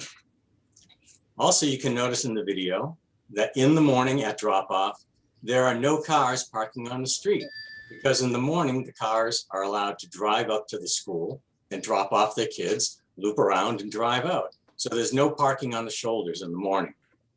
In the afternoon at pickup, there were 67 kids using the Merriewood entrance, which is about double what it used to be 7 years ago. But that is when the school's COVID pickup rules were in effect. First of all, 150 to 200 kids were not on buses. There were no carpools. The parents are told by the school to park in the parking lane on the street. They then have placards in the windows where the parents have the names of the kids. There's a caller on a radio down here. They call up to the kids and the teachers up at school to release the kids one by one, so there's social distancing taking place. That devolved into a situation where during COVID, everybody just parks at the bottom of the hill and waits for the kids to come down. That is not the usual pickup pattern. The pickup pattern at school is that nobody's parked in the shoulders. Parents drive up, they loop around, and they leave. All right. You said that was the #1 problem that we're trying to address. But this is a COVID problem, which will disappear come August and the kids come back to school on a normal basis and the buses are back in effect. Now, if you want to, on top of that, make the kids safer, all you have to do is prohibit parking on the street near that intersection, as you suggested, during pickup and drop-off hours. That's what's been done, I believe, at Stanley and at Lafayette Elementary School. Would you say, I'm sorry, would you repeat that and then try to wrap up after that? Yeah, I'm sorry. You could, as Mr. Shojat suggested, prohibit parking near the intersection or near the entrance during pickup and drop-off hours. By the way, drop-off is 8 a.m. to 8:30 a.m. and pickup was 2:15 to 2:30, but that's during non-COVID hours. You know, so you've got to factor in the COVID hours, but you had the hours wrong. That's a minor issue. And I'm going too long. I could keep going. I'll be fast, but. Mr. Chairman, I would like to hear Mr. Folkson. He Okay. has good data and good ideas. I think it's Okay, worth. do you have items that you want to share that aren't in your letters? Yes, 7 years ago, as part of the NAT that you discussed, the police conducted 2 days of rigorous enforcement in this area. And I met with the chief afterwards, and I believe the chief has been replaced since then. He said they would not return to enforce traffic controls in this area. He gave me 5 reasons. Said 1, not enough manpower. 2, not enough serious violations. 3, not enough traffic. 4, no history of reported violations or accidents. And 5, we only needed him for a half an hour a day, 15 minutes in the morning and 15 minutes at night. Other than that, there were no cars here. You know, we don't have speed surveys, we don't have traffic counts, we don't have pedestrian counts, we don't have police input, we don't have videos. And I'm willing to admit, there may be a speeding problem in the area. Maybe, but find out. History and the data say otherwise. Maybe that's changed and maybe it's different on Silverado than it is on Merriewood. So, so my conclusion from this has been that the 3 plans that we were looking at prior to this to revise the traffic flow of the entire neighborhood are a complete overreaction, which could actually harm pedestrian and traffic safety. And I think that working with bad information and going through a flawed process, where we're just overwhelmed with your proposals, are absolutely going to end up with a mistaken result. And Mr. DiGiorgio, I appreciate what you said about this is a pilot study and things that are done may be removed if they don't work. First of all, we have no criteria to decide whether things work or don't work. And number two, history in the city says that you're not misleading me, but people turn over, parents turn over, inertia takes over, and there's no money left over. And once engineering marvels and miracles are installed, they are never removed. The stop signs you're referring to on Rohrer have been there for over 40 years. They were put there initially as temporary traffic metering when there was construction on St. Mary's and the detour was routed through this neighborhood. They've been there for over 40 years. 7 years ago, we laughed about it. That's what I gathered from the emails. Yes. So I just don't believe it when you tell me something that's installed temporarily is ever going to be removed. There won't be any money left for it either. I'm done. Sorry. So hold on. Okay. So I'll take questions. yes, Commissioner, questions for the speaker? Okay.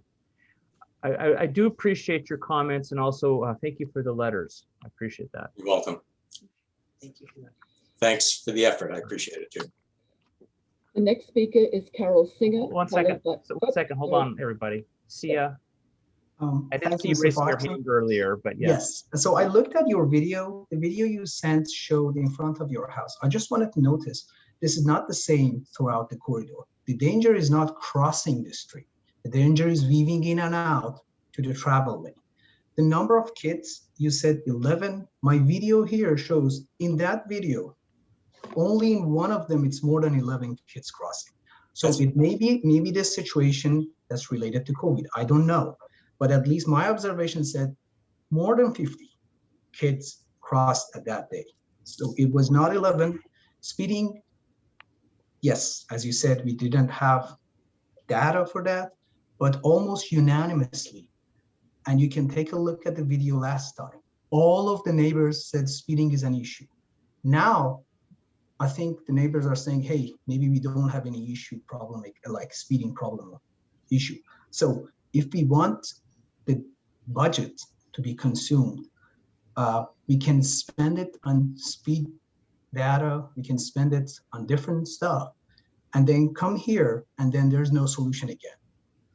Or if we see something, we have engineering judgments. So not all of traffic problem is about data. I understand. I have a PhD in traffic engineering. I have a PhD minor in statistics and data analysis. So I know what you're saying. I do understand it. But regarding the speed, it looks like everyone says we have speeding problem. I admitted there may be, and I agree with you. If you look at the statistics that I have in my letter or in the video, in the afternoon, there were 67 kids each day at that crossword. That was after school at school pickup. The 7 to 11 was in the morning. You weren't here then. I live here. Watch the videos and count them. You can see them in the morning. And I not only counted kids crossing, I counted kids entering and leaving at that intersection, regardless of whether they used the crosswalk or not. Yeah, that's the intersection. What I'm talking is about the corridor. The corridor, understood. leading in and out, Right. is not shown. There are between 3 and 4 other entrances to Burton Valley Elementary that I do not have information on.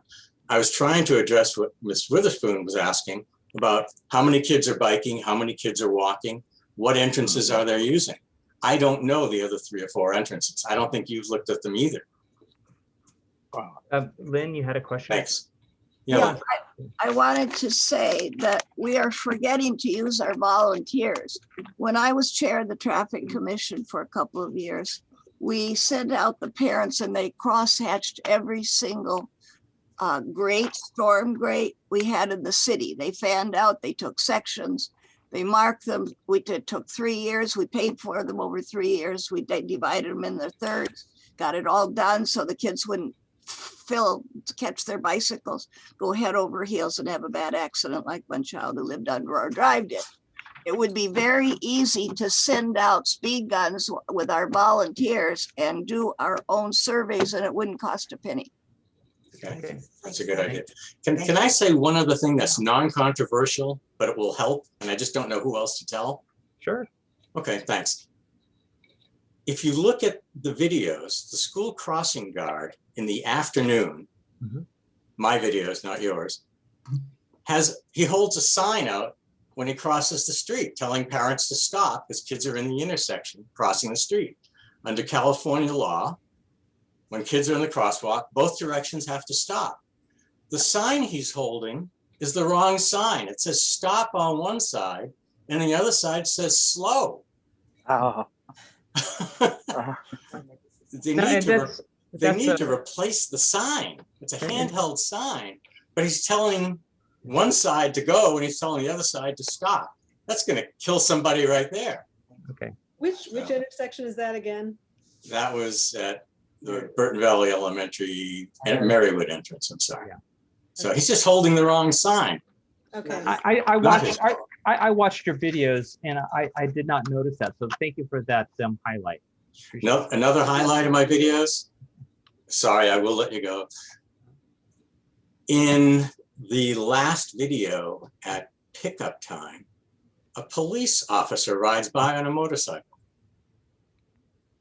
And that's something that hasn't occurred in years. Now, it wasn't enforcement, but there was a police presence during one of the videos, which was a good thing. Thank you. Thank you. All right. Bye. Thank you very much. Okay, bye-bye. Thank you. All right. The next speaker is Carol Singer, followed by Jessica Lorden and Abby Phaeton.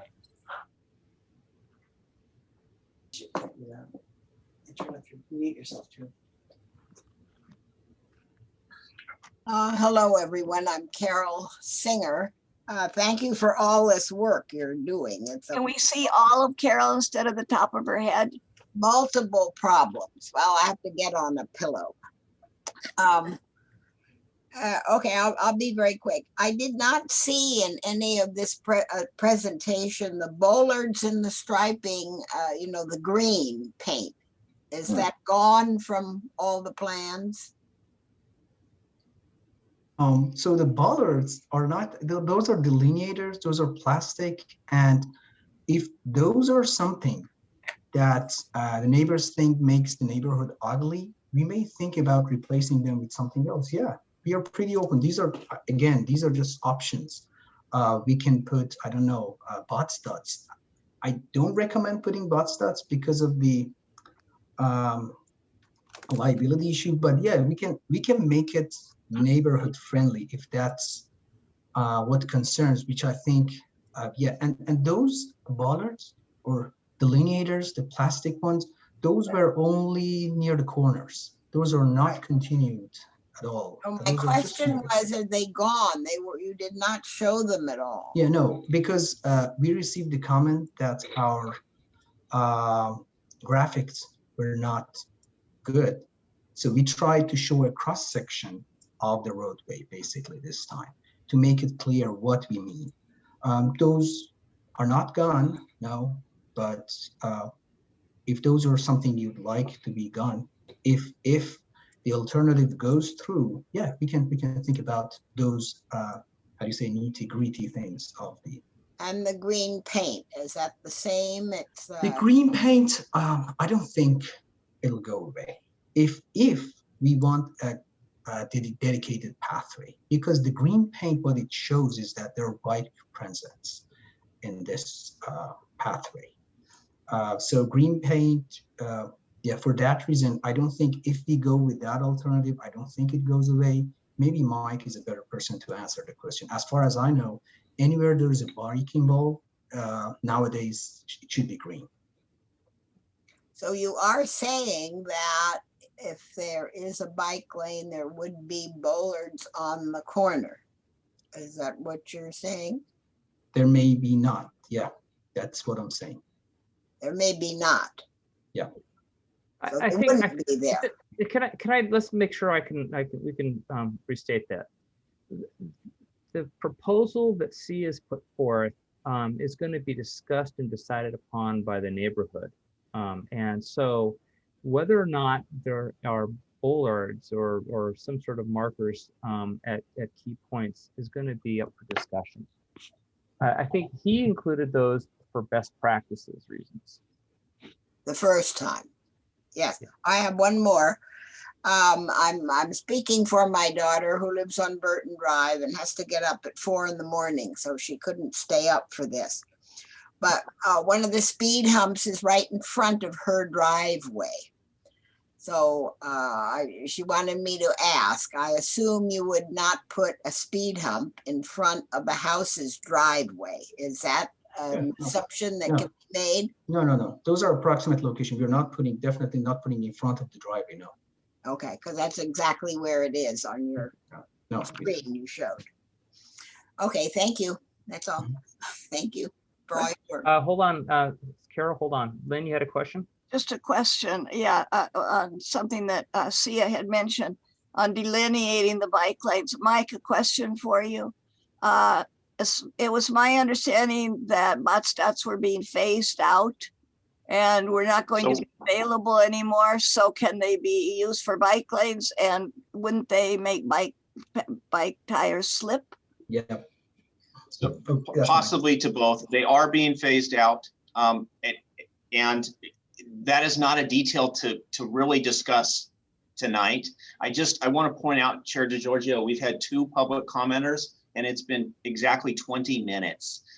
And I see a lot of participants in line. I think, Commission, we need to let the public commenters do their public comment.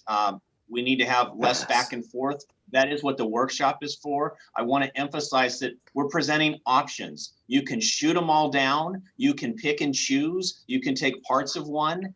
It's not our plan per se. We're giving you what's possible with the limitations that we have. And so, to Carol's point about green paint or delineators, it might come down to who lives on that corner. And if they're really adamant against it, and if everybody agrees with them, it wouldn't be there. But again, we're just trying to point out options that would help reduce speed and provide a more dedicated pathway. The neighborhood's going to have to decide if that's what they want or not. It's a request that we've received. So I suggest we get back to public comment and Mike. maybe rush through it. Thank you, Mike, for your reminder. All right, let's move to the next speaker. All right, thank you, Carol. Thank you. The next speaker is Jessica Lorden, followed by Abby Fateman.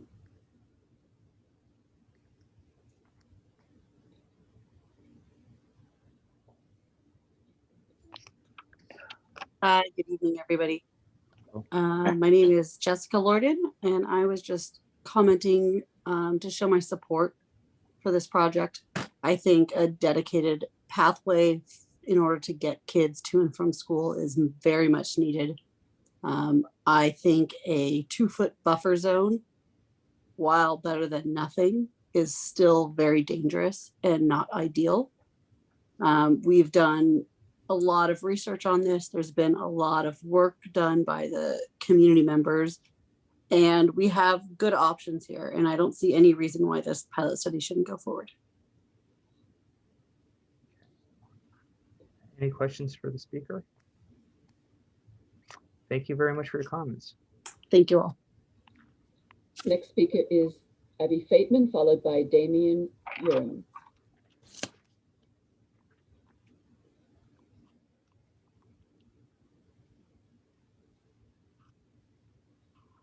Yeah. Abby looks like a ghost. No, it's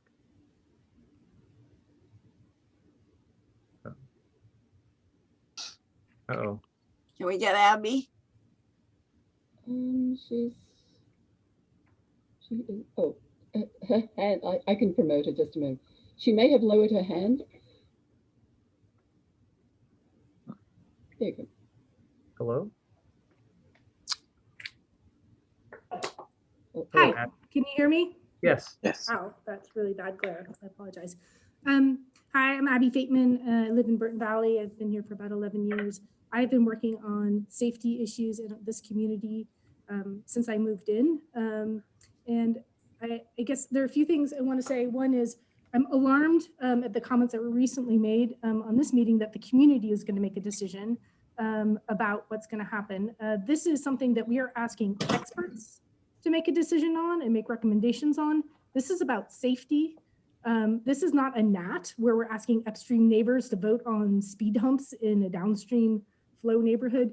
This is something that is a serious safety issue that that it isn't a popularity contest. We're not talking about, is it prettier to have the street the way it is and have it be dangerous versus it being safe and a little less pretty. It's a street, it's pavement, it's curb and gutters, it's paint, it's signage. This is not the green hills of Lafayette. We're talking about a piece of urban infrastructure in our community that is supposed to provide a function. And if it does not function for all members of our community, it is not functioning correctly and it is broken. It is your job as the city engineers, city staffers, city commissioners to ensure that we have a safe community. There are other people that can worry about adding bushes and shrubs to make it prettier, looking for public art.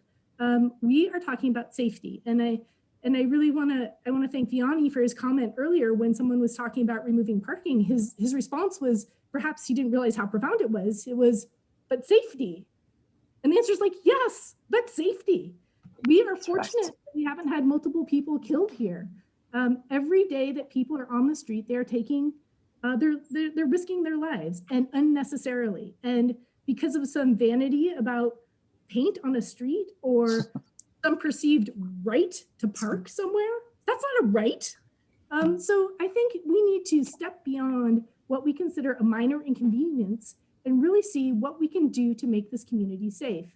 It's not a huge ask. It shouldn't be a huge ask. And the fact that it is a huge ask is incredibly disappointing of this community and my neighbors. I think we are asking to pilot something and test something, and people should be open to that. If it doesn't work, we can change it. The idea is that this is something that we can manage and modify to see how it works. And if we have fatal flaws in it, then we can adjust it as we go. That's what a pilot project is. And to be opposed to a pilot project and digging heels in about trying to keep the status quo is absolutely insulting to people who want to walk and move around this community not using cars. And that's it. Thank you. Have a lovely evening. Well said. Hold on a second. Question. Lynn? Yes. Abby, do you live on one of the streets that would be affected? So Lynn, as I said at the last meeting, I live on Michael Lane and I'm very affected by this because I walk and move around this community not in a car. So, my kids went to Burton Valley, they went to Stanley, and they went to Acalanes. And we live and walk in this neighborhood and we try to avoid these areas. So when you talk about users on the street, currently, that's not an accurate number of who may use the street if we have a safe route through here. I would love to feel comfortable walking up Merriewood Drive and going up to the community fields that way. When it's rainy and I don't want to walk through the community park, that would be great. But I'm not comfortable doing that. And I don't think anybody else should be comfortable doing that. But you don't live on any of the streets that we were just discussing, right? As I just said, I do not live on those streets. I live. Sorry, I couldn't hear you quite. And I know people who live on those streets. And these streets aren't just for the people who live on them. Streets are for That's all right. users. This is not people don't own the street. The street is a community commodity. They own their front yard. And some of them don't even own that for the first few feet. Okay. That's true. It is a community commodity that's to serve all people moving through the area. Thank you. Right. All right. Any other questions? So thank you, Abby, for this comment. Thank you. Thank you. Have a good evening. The next speaker is Damien Jurens, followed by Grant Liederman. Hi, my name is Damien Jurens. I live on Lucas Circle. I've been in Burton Valley for about 6 years. I have two daughters, a 13-year-old and a 10-year-old. As I've stated previously, just as a parent in the community, my wife and I have avoided allowing our children to bike to school because of traffic issues. So I would note that any sort of accounting of how many kids walk or bike to school takes into account the fact that a lot of us parents just aren't comfortable having them do that as it's currently configured. So as a parent, I very much support this pilot program. I'd love to see some changes made. I think it's absolutely vital. And I would like to also note that as an attorney, it gives me some concern that we have now identified very publicly concerns and problems with traffic and flow of traffic. And if we don't do something in terms of a pilot program, in terms of making improvements, in terms of addressing safety, then that puts the city in a position of liability. And I say that not because that's my primary concern. My primary concern is that I want my kids to be safe, and I could not deal with one of my kids getting hurt on the way to school. But if that does happen, the city is now on notice. There is an issue. We need to address it. And I really appreciate all the work that the committee is doing. Thank you. Any questions, Speaker? I appreciate your comments. Thank you. Yes, thank you. Next speaker is Grant Liederman, followed by Megan Mittman.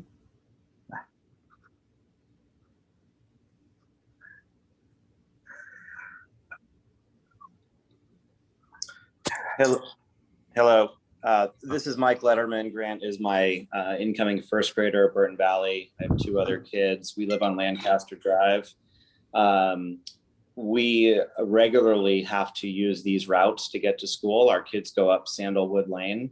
Do not believe those entrance numbers have been counted in the previous speaker's count from earlier above was kind of discussed.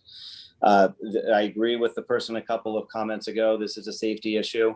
This is a no-brainer. This is shocking and frankly, downright unfortunate that we thought we lived in a very family-friendly community. We've been here for 10 years. We don't live on the affected street, but we are very affected by this.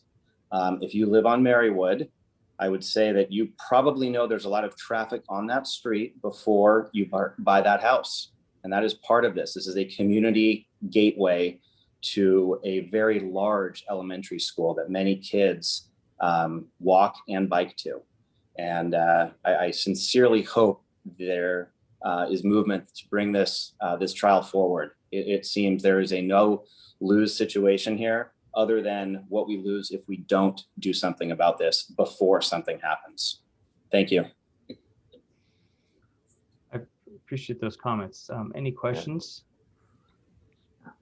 Thank you very much, Mike. Appreciate it. Next speaker is Megan Mittman, followed by Emily Kleeman.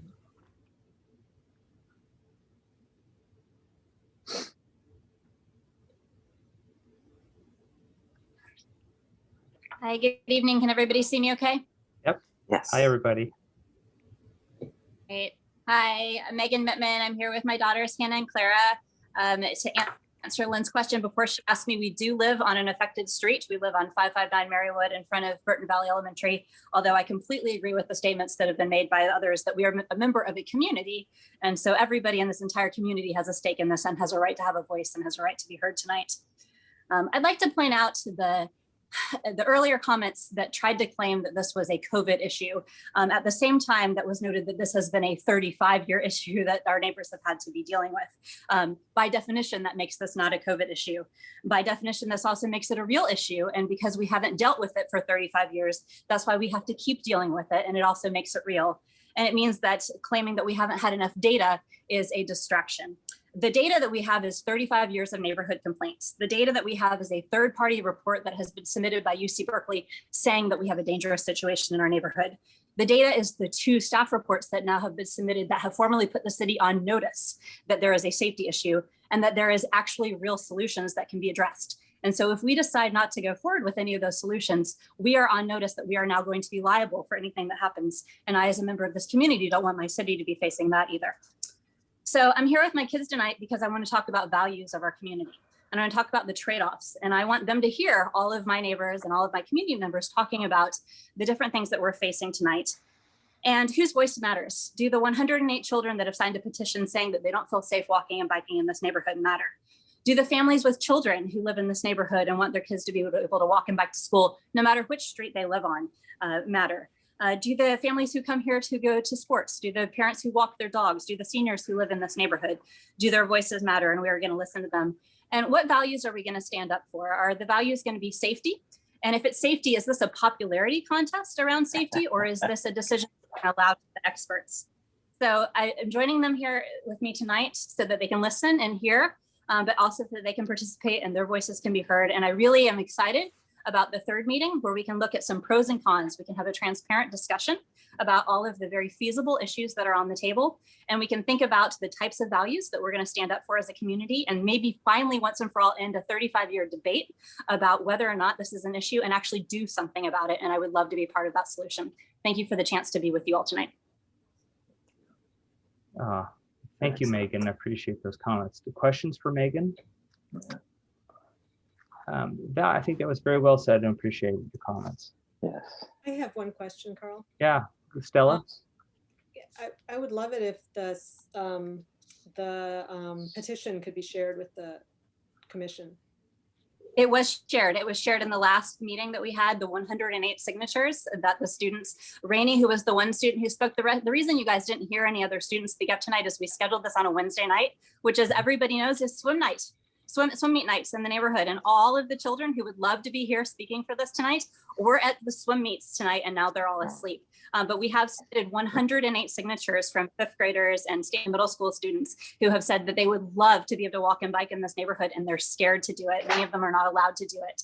And those voices need to be heard as loudly, if not more loudly, than people who live on this neighborhood are on those few streets that are affected that don't have children anymore, that are not using the street. And I would really push back on that just like we got over and over again in the last meeting, the question of, have you seen cops? Have you seen cops?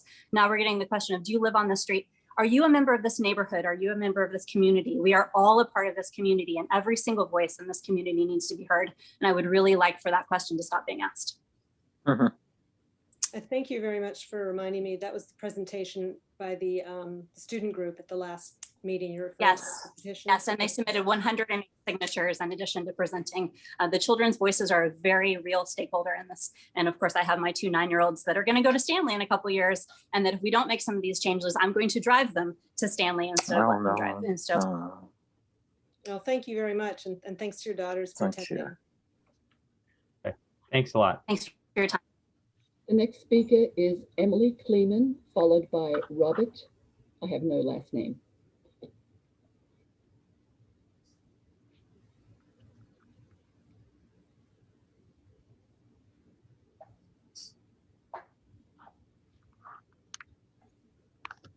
Hi, this is Emily Kleeman.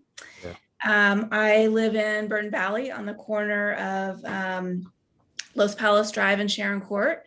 And I have 2 kids, ages 12 and 15, who used to go to Burton Valley, but now are at Stanley and Acalanes. And I just wanted to thank you all for your attention and efforts to this issue, and to help improve the safety for kids who are walking and biking to and from school. I think the proposal to make Merriewood one-way is a great idea for the pilot, for the record.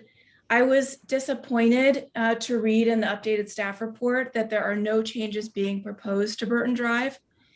I understand that there's been opposition to the creation of a bike lane in the shoulder on the grounds it is just a convenience, or that it infringes on someone's right to park on the street. And I'd like to address both those arguments. My kids no longer are at Burton Valley, but when they were, we walked and biked to school quite a bit. We were always uncomfortable walking or biking into traffic to maneuver around cars parked in the shoulder. And walking into the lane of traffic is irrefutably more dangerous than being in the shoulder or on a sidewalk. I don't think we need data to determine that. This morning, I drove down Burton and saw 5 cars parked in the shoulder. 2 were parked on a stretch of Burton that has sidewalks, and 3 were parked on the shoulder beside homes that had large driveways that did not have any cars parked in them at the time. And I note that all of the homes on Burton have driveways, which provide a reasonable alternative to parking on the street during school commute hours, especially if it makes it safer for kids walking and biking to and from school. And I'm also not aware of any property rights relating to being able to park on the shoulder on a public street in front of a home. So I just wanted to urge the committee to consider an alternative to a full bike lane, if that's too controversial, which is restricting parking along Burton Drive during school hours on stretches that do not have a sidewalk. And finally, I wanted to reiterate a comment that was made at the last meeting by a gentleman whose name I didn't catch, that most pedestrian accidents in Lafayette in recent years have been at intersections or crosswalks. And when my son was in 4th grade a couple years ago, he biked to school often. He wore a bright colored helmet. His bike had flashing lights. We mapped out the route so it would be as safe as possible. And so he would cross Burton at the 3-way intersection of Burton and Glenside, where all the cars stop. And in spite of all this, he was nearly hit at the 3-way intersection while walking his bike through the crosswalk. And this near miss was not about speed because all the cars had come to a stop. It was about driver distraction. And the driver simply accelerated through the crosswalk while my son was in it and narrowly missed hitting him. So I just wanted to, if this data is true, I haven't seen the data on accidents, but if that data is true, I'd like to encourage precautions or safeguards added to sidewalks and additional crossing guards if there's a budget. And to consider that since distracted driving is a real threat to safety, this is a problem that cannot be solved solely with speed enforcement. Again, thank you for your attention and your efforts, and I hope you'll continue to follow a data-driven approach as you implement the pilot. Thank you. Thank you. Any questions? No. Thank you, Emily. Appreciate it.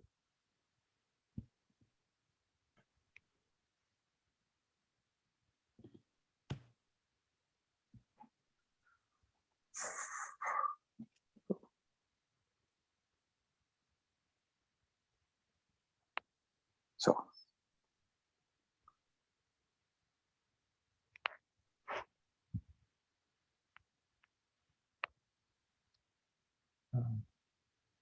You're on mute, Robert.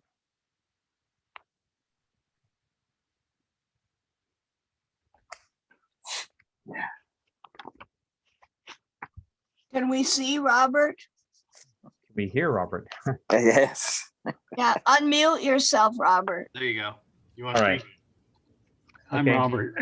We'd like to see him. Oh, you got a picture of me? I don't know. Let me see. Izzy gave my picture. Well, Share You know what? screen. Oh, here we go. There you go. okay. Oh, here we go. And You can see Robert, I'm a young fella. okay, I'm a and very young fella. I missed your Uh, last name. Excuse me? Say again. I missed your last What's name. the last name? Oh, Robert Tecco, Tecco. Oh, thank you. Okay. Bet I'm older than you are. Okay. Oh, I All right. live at 579 Silverado Drive. Mhm. And I've only been in this residence for 45 plus years. And the only real interest in it is from the real estate people. But my comments today were in 45 years that I've been here. And of course, I've walked these streets continually, day and night. And I walk the streets when all the school kids are coming for all these years, and I enjoy them. That's why I still live here, because I enjoy kids. That's why I'm not in Rossmore. But in 45 years I've been here, you know, there's never been a child injured going and coming from school at Burton Valley. And I know a lot of people have concerns. For like myself, I never park my car in the street, so the kids don't have to go around my car. And it may be wise to go up and down the street and see if those people won't move their cars off of the street during those hours. Probably be a good idea. I'm sure most of them would agree to do that because I know a lot of the people down there. Unfortunately, I don't know most of the people that move in and out around here because they change so frequently that you never get to know anybody anymore. Most of the people that our kids went to school with here at Burton Valley and Stanley and places like that, and they just aren't around anymore. The neighborhood's completely changed. But my big objection that causes a lot of the problems is a tremendous amount of speeding. I take a circuit around through the park and around the streets every morning and every afternoon if it isn't too damn hot. And you got a hell of a good chance of getting killed at these crosswalks where people absolutely do not stop at these crosswalks. And many times I come close to being hit. So I don't know how you're going to slow people down around here. You can put speed bumps in. It won't bother these people. I've seen them hop over some of these speed bumps that you got. that they bounce the cars right through them. They don't care. So I don't know what you can really do to stop people slowing down around here. I drive around Burton Valley 25 miles an hour. I never go over the speed limit. And I might get on the freeway, I might go a little faster, but not in the city streets because it's not a good idea. But one other comment I had about the kids riding their bikes. Years ago, the police used to go to Stanley and teach the kids bicycle safety. And they haven't done that for years. I see the kids riding on there. I try to caution them and slow them down. But unless those kids have training from either parents or the school on how to ride safely, it's never going to solve that particular problem. And as I say, I enjoy the kids. I go by them all the time, walking by and saying hello to them and good morning. Yeah, I think your point's well made. That's one of the things we've discussed was the need for education.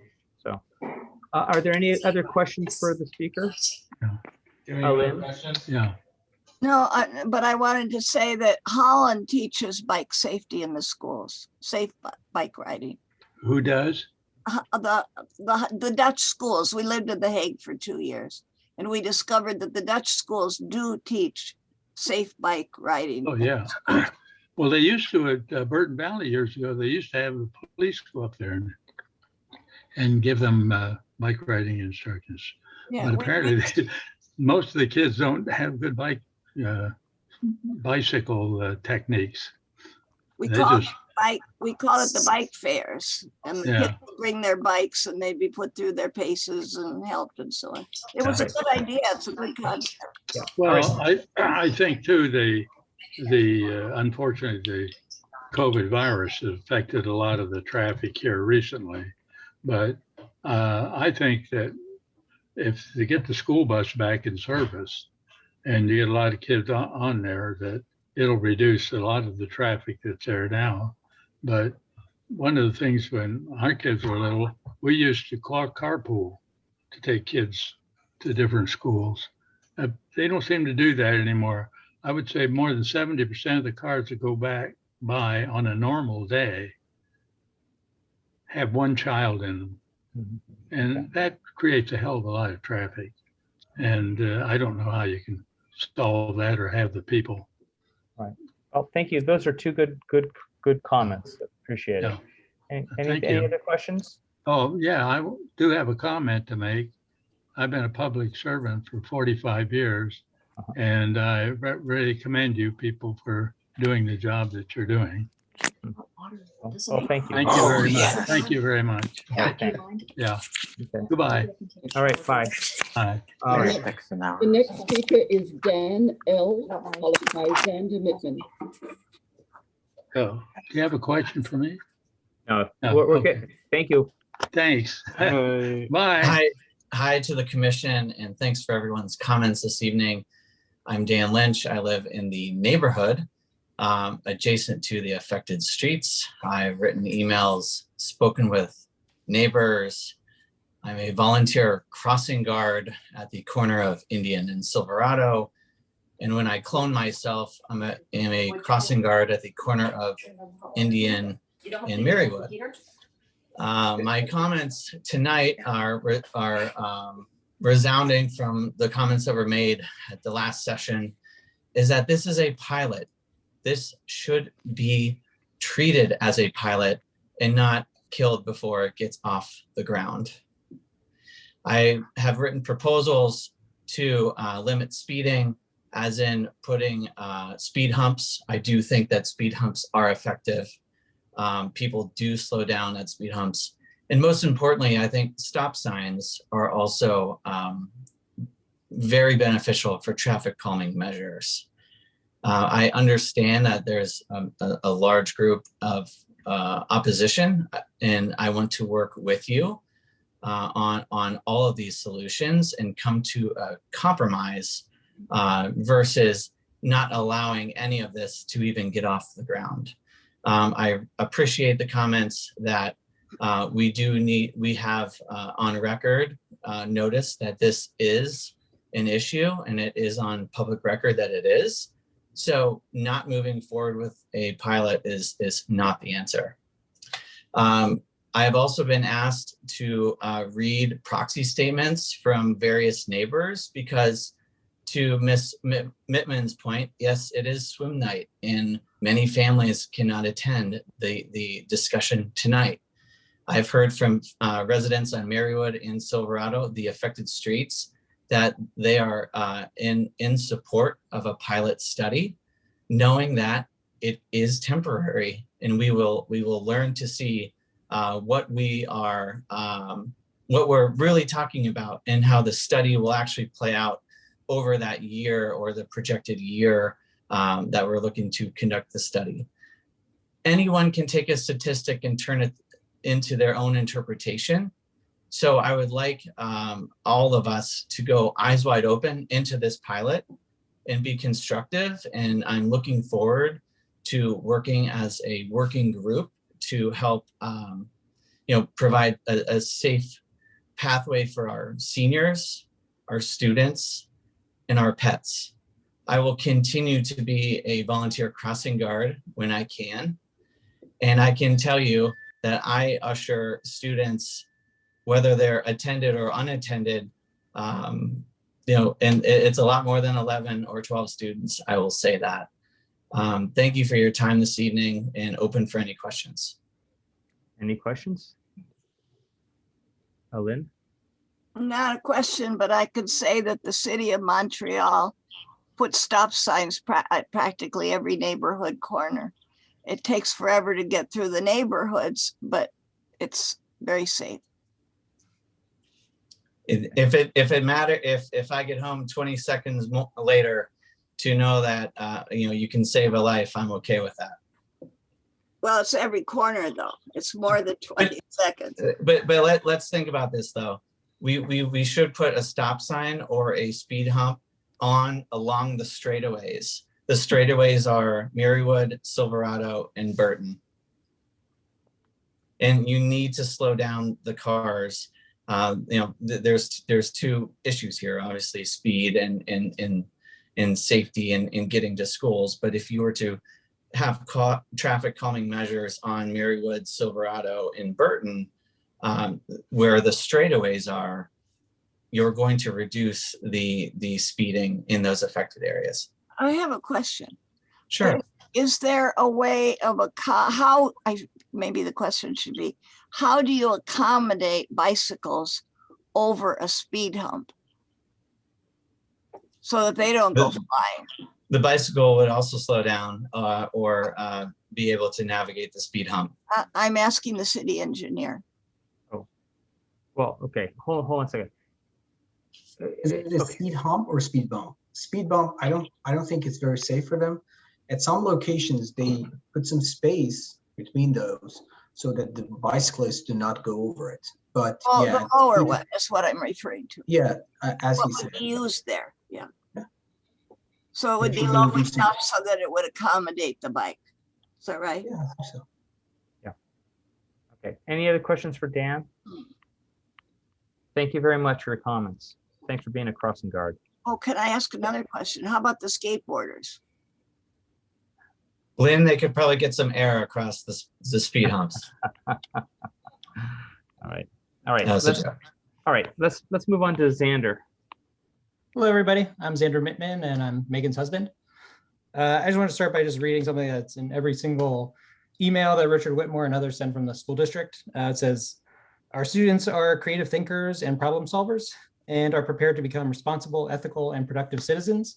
And I think we should all, hold ourselves to the same standard. I love the creativity that I've seen, see how those options that you've explored, and Mike, I think there are a lot of great options still on the table. So I'm confident that we'll find something that works as a pilot. I'm a product designer, and a lot of the kind of themes that I'm hearing tonight are very similar to what I deal with on a daily basis. And I love data in terms of identifying what the main problems are. Are they important and are they urgent? But the data will never tell me what the right product is to build. And I think that's what I'm hearing from you, Sia, is that no data is going to tell you should you go with option A, B, C, or Z? So I'm very grateful that we have Mike and Sia on our city staff, that we have competent, interested, engaged public servants to do this. So likewise, as a customer of the streets that are our product, I just want you to know that clearly there are many citizens here that really our needs are not being served, and we're willing to take time out of our days to make sure that you know that there's a problem here, and we want to be part of the solution. That's really it. Personally, I love the idea of the one way, keeping parking on both sides in a bike lane. So that would be my choice if I could vote. So I don't know exactly what the process is for narrowing that down, but very, very glad to see some of the great options on the table. Lynn, you have a question? Yeah, question of Xander. Did you hear our last meeting when the residents described the situations that they had when there were backups? When one of the roads, for example, was blocked or had to be a one-way situation. And the problem was massive backups. Usually if one street was a one-way for one reason, it was pretty well congested behind everything. There just wasn't enough, there weren't enough streets and options to accommodate that extra traffic. Did you happen to hear that presentation at our last meeting? No, I don't recall that. You didn't hear that? Okay, thank you. Sia. Yeah, one concern I have about backup, like the one-way street, is not about traffic, is about, and so not about traffic backup. It's about the number of vehicles that do not take Merriewood Drive, will take instead Silverado Drive, which is fine. But again, if we implement something in that case on Merriewood Drive, we need something also on Silverado Drive, because number of kids will also be more, perhaps, on Silverado Drive. At least we know number of vehicles are more there, and we may have more issues, speeding, and stuff like that. So I think my concern to Lynn's point is, my concern is not traffic congestion, it's safety again on Silverado. I think the traffic, as I recall, the traffic backed up all the way to Woodview and the experiences that they'd had. Yeah, but I think traffic volume is pretty low there. So one lane of traffic can take 2,000 approximately. In urban areas, it's maybe 1,500 vehicles per hour per lane. So that's the capacity. Right now, I don't think a normal situation, if we close it, we will see backup on Silverado Drive, because I think the volumes are pretty low. They're probably closer to 300 vehicles per hour maximum. I don't know, maybe 500 vehicles per hour. And I think we have capacity for 3 times that number of vehicles on Silverado. Those are just estimates. I'm not pretty sure. If we are concerned about those, we'll have to put detectors on both streets and be able to estimate if we close one, what will be the traffic on the other one. But from what I see and from the speeding issue that I hear, it looks like the traffic volume is pretty low, so speed is high. If we have speeding issue, it means traffic volume is low on Burton Drive. It means we might not have backups in case we make Merriewood Drive one way. That's again in case it is selected as an alternative. But my concern would not be congestion. It will again be more from the safety standpoint. Okay. Thank you. All right. Thank you. I appreciate that. Anything else for Xander? I'm also a bike commuter, so I look forward to having better facilities for myself too. Next speaker is Aaron Ashley. All right.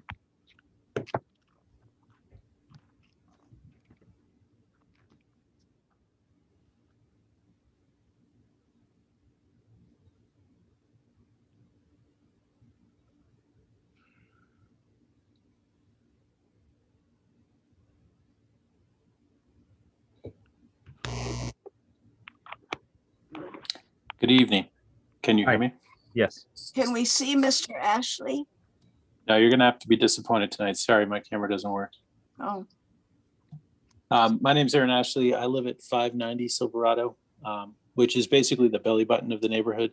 We're right across from the open space trail next to Burton Street. We see every jogger, walker, kid, parent going to Stanley, Burton Valley, Merriewood, everybody going to Rancho or Las Trampas. The cars, the trucks, the landscapers.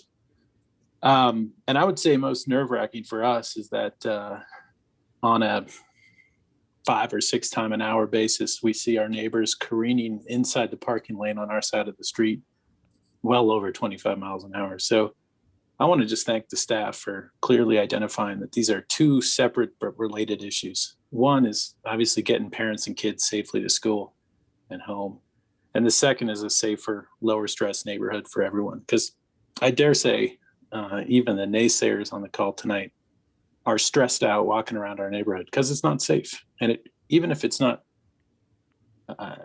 actually unsafe, it feels unsafe, which is just as bad.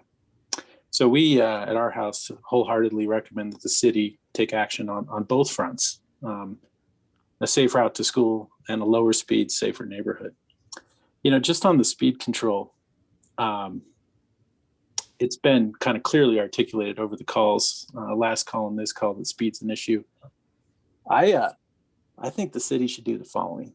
I think you should post a 19-mile-an-hour speed limit on Rohrer, Silverado, Merriewood, and Burton. If you're up to speed on your traffic literature, you know that above 19 miles an hour, a fatality is more likely between a pedestrian or a bicyclist and a car. 19 is also a goofy number that sticks out in your head and makes you drive slower. There's plenty of studies nationally that document this, and even the city of Berkeley that's adopted it. I think you should narrow the driving lanes on Silverado no matter what to 10 feet with striping. I think you should introduce the red curbs where Sia showed them. That was a smart idea about sight lines. The stop signs are necessary to get cars to stop. Your memory of Montreal is great. That's exactly how you create a safe pedestrian and bicycle oriented community. I'm sorry. Would you repeat that last point? After the red curbs, you said? I think you should absolutely do the stop signs at Silverado and Merriewood where they hit Indian. I also think on Merriewood going south, you should put a stop sign at the entrance to Burton Valley. That would give the pause you need for kids to cross safely at the crosswalk. And then lastly, I think you need to introduce the speed humps. There are speed humps on lots of streets in our neighborhood, and you can bicycle over them just as easy as you can walk over them. But they're really good at slowing down cars. Yeah. On the safe routes to school, I think it's really imperative that you do something. And because it's a pilot program, I think you should be aggressive and be exploratory, and you should monitor it, and you should spend a bunch of money on paint, and you should go paint up that one-way loop and see how it works. And if nobody likes it, take away the paint. But the fact that you would be timid and edit yourselves now before you've even tried anything is a joke. And just lastly, on the opposition, it's pretty clear this is a big issue. Every caller tonight's identified it. It goes back decades. Everything, I think the staff is doing a really terrific job of proposing realistic, viable solutions. And just lastly, on the cars, I would say every house in Burton Valley has enough room to park 4 cars in front of it, as well as 2 cars in the driveway. That's 12 cars per every 100 linear feet of road in our neighborhood. I can't believe we need all of that. And it's crazy to me that our neighborhood can't tolerate one-side parking, which still allows 8 cars per 100 feet when you include driveways. So I'd just like that to be included in the pilot study. Thank you. Thank you. Questions for Aaron? I have a question. He referred to the 19 mile per hour limit in Berkeley. Where is that? Or can you tell me a little? Yes, ma'am. Yeah, if you're familiar with their bicycle avenues that parallel major streets, Many of them carry 19-mile-an-hour speed limits. Oh, It was a convention popularized in Europe, and now it's used in pedestrian-friendly communities in the US. Okay, so the bike boulevards, like Yeah. Gas or Milvia. Exactly. Okay, great, thank you. Sure. That was interesting. Appreciate that. Any other questions? All right, I appreciate your questions. That was a good list of items. Thank you. Next speaker is Bonnie Martino, followed by Eric Law. Hold on just one second. I obviously had lost track of time at the beginning of the public comment section, and we're at 9:43. Do any members of the commission wish to have a break, or should we try to get through the last speakers and wrap it up, let's say by 10? Do you think that's possible? Any opinions? Yeah, I think if we maybe just plan on taking a 5-minute break at 10, assuming that we might go over.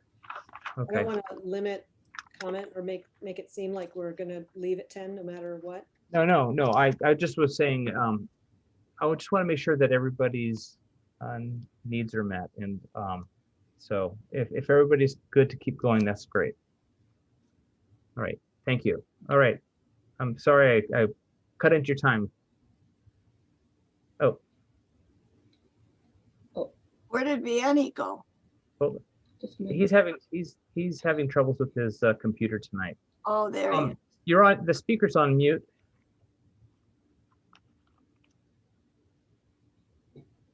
How's There we that? go. Got Okay. it. So hi, my name is Dave Martino. I live on 571 Merriewood Drive. And I'm all for looking for good solutions, but I wanted to comment on a couple of things I saw at the beginning where your examples of photos along Merriewood showed parking all along the odd side of the street. It's not typical. That was only COVID related. Typically, during non-COVID times, there's very little traffic, there's very little cars parked at all. So all those traffic has now been generated because of the school policy. So what I'm suggesting, at least as part of this process, that whatever you propose, you need to include the school and what they do relative to school policy as part of the solution to what we ultimately end up with. Because quite frankly, that traffic problem that we have now, which is awful and it's terrible for the kids during the school, was all generated because of their policy of restricting how you get to and pick up your kids.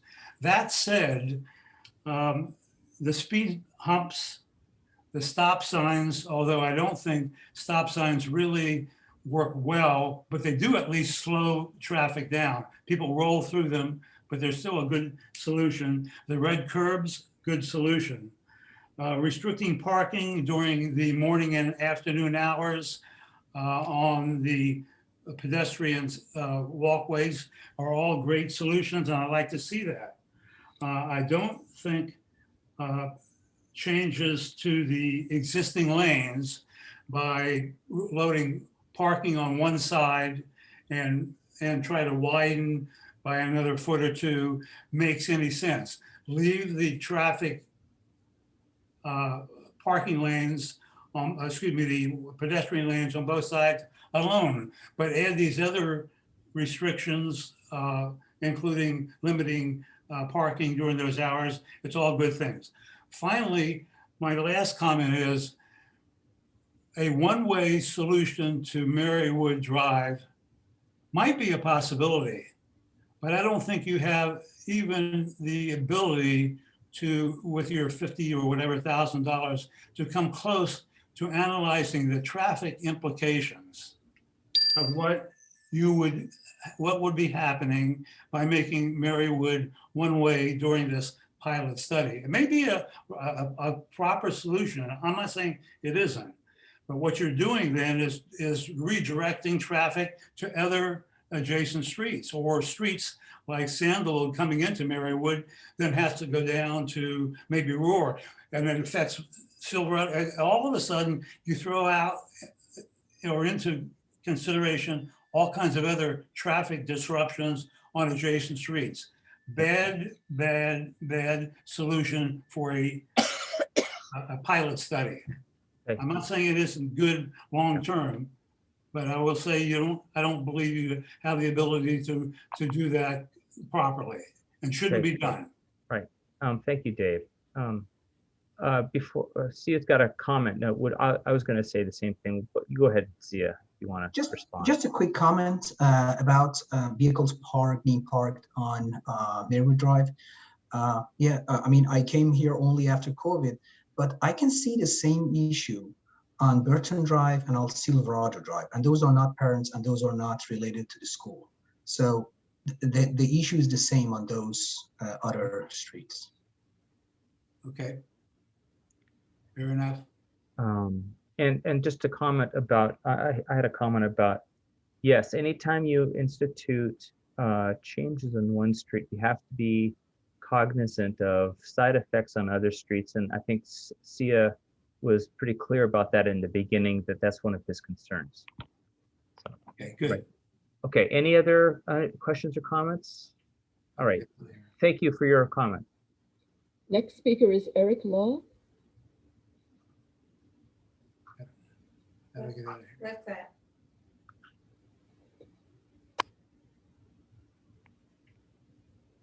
Hey, good evening, Lafayette Transportation Circulation Commission. Hello, Eric. Hey, how you doing, Carl? All right. I just wanted to chime in quickly for you guys. I know it's been a long evening, but one of the things I wanted to mention, is the definition of insanity is doing the same thing over and over again and hoping for a different outcome. And that came from Albert Einstein. And I've seen a lot of people say that they're for children's safety, but then they do nothing to improve safety. And that essentially proves Albert Einstein's correct. We need to try to do something to improve safety before more people die. Unfortunately, Lafayette has the highest ped and bicycle fatality rate among Orinda, Lafayette, Walnut Creek.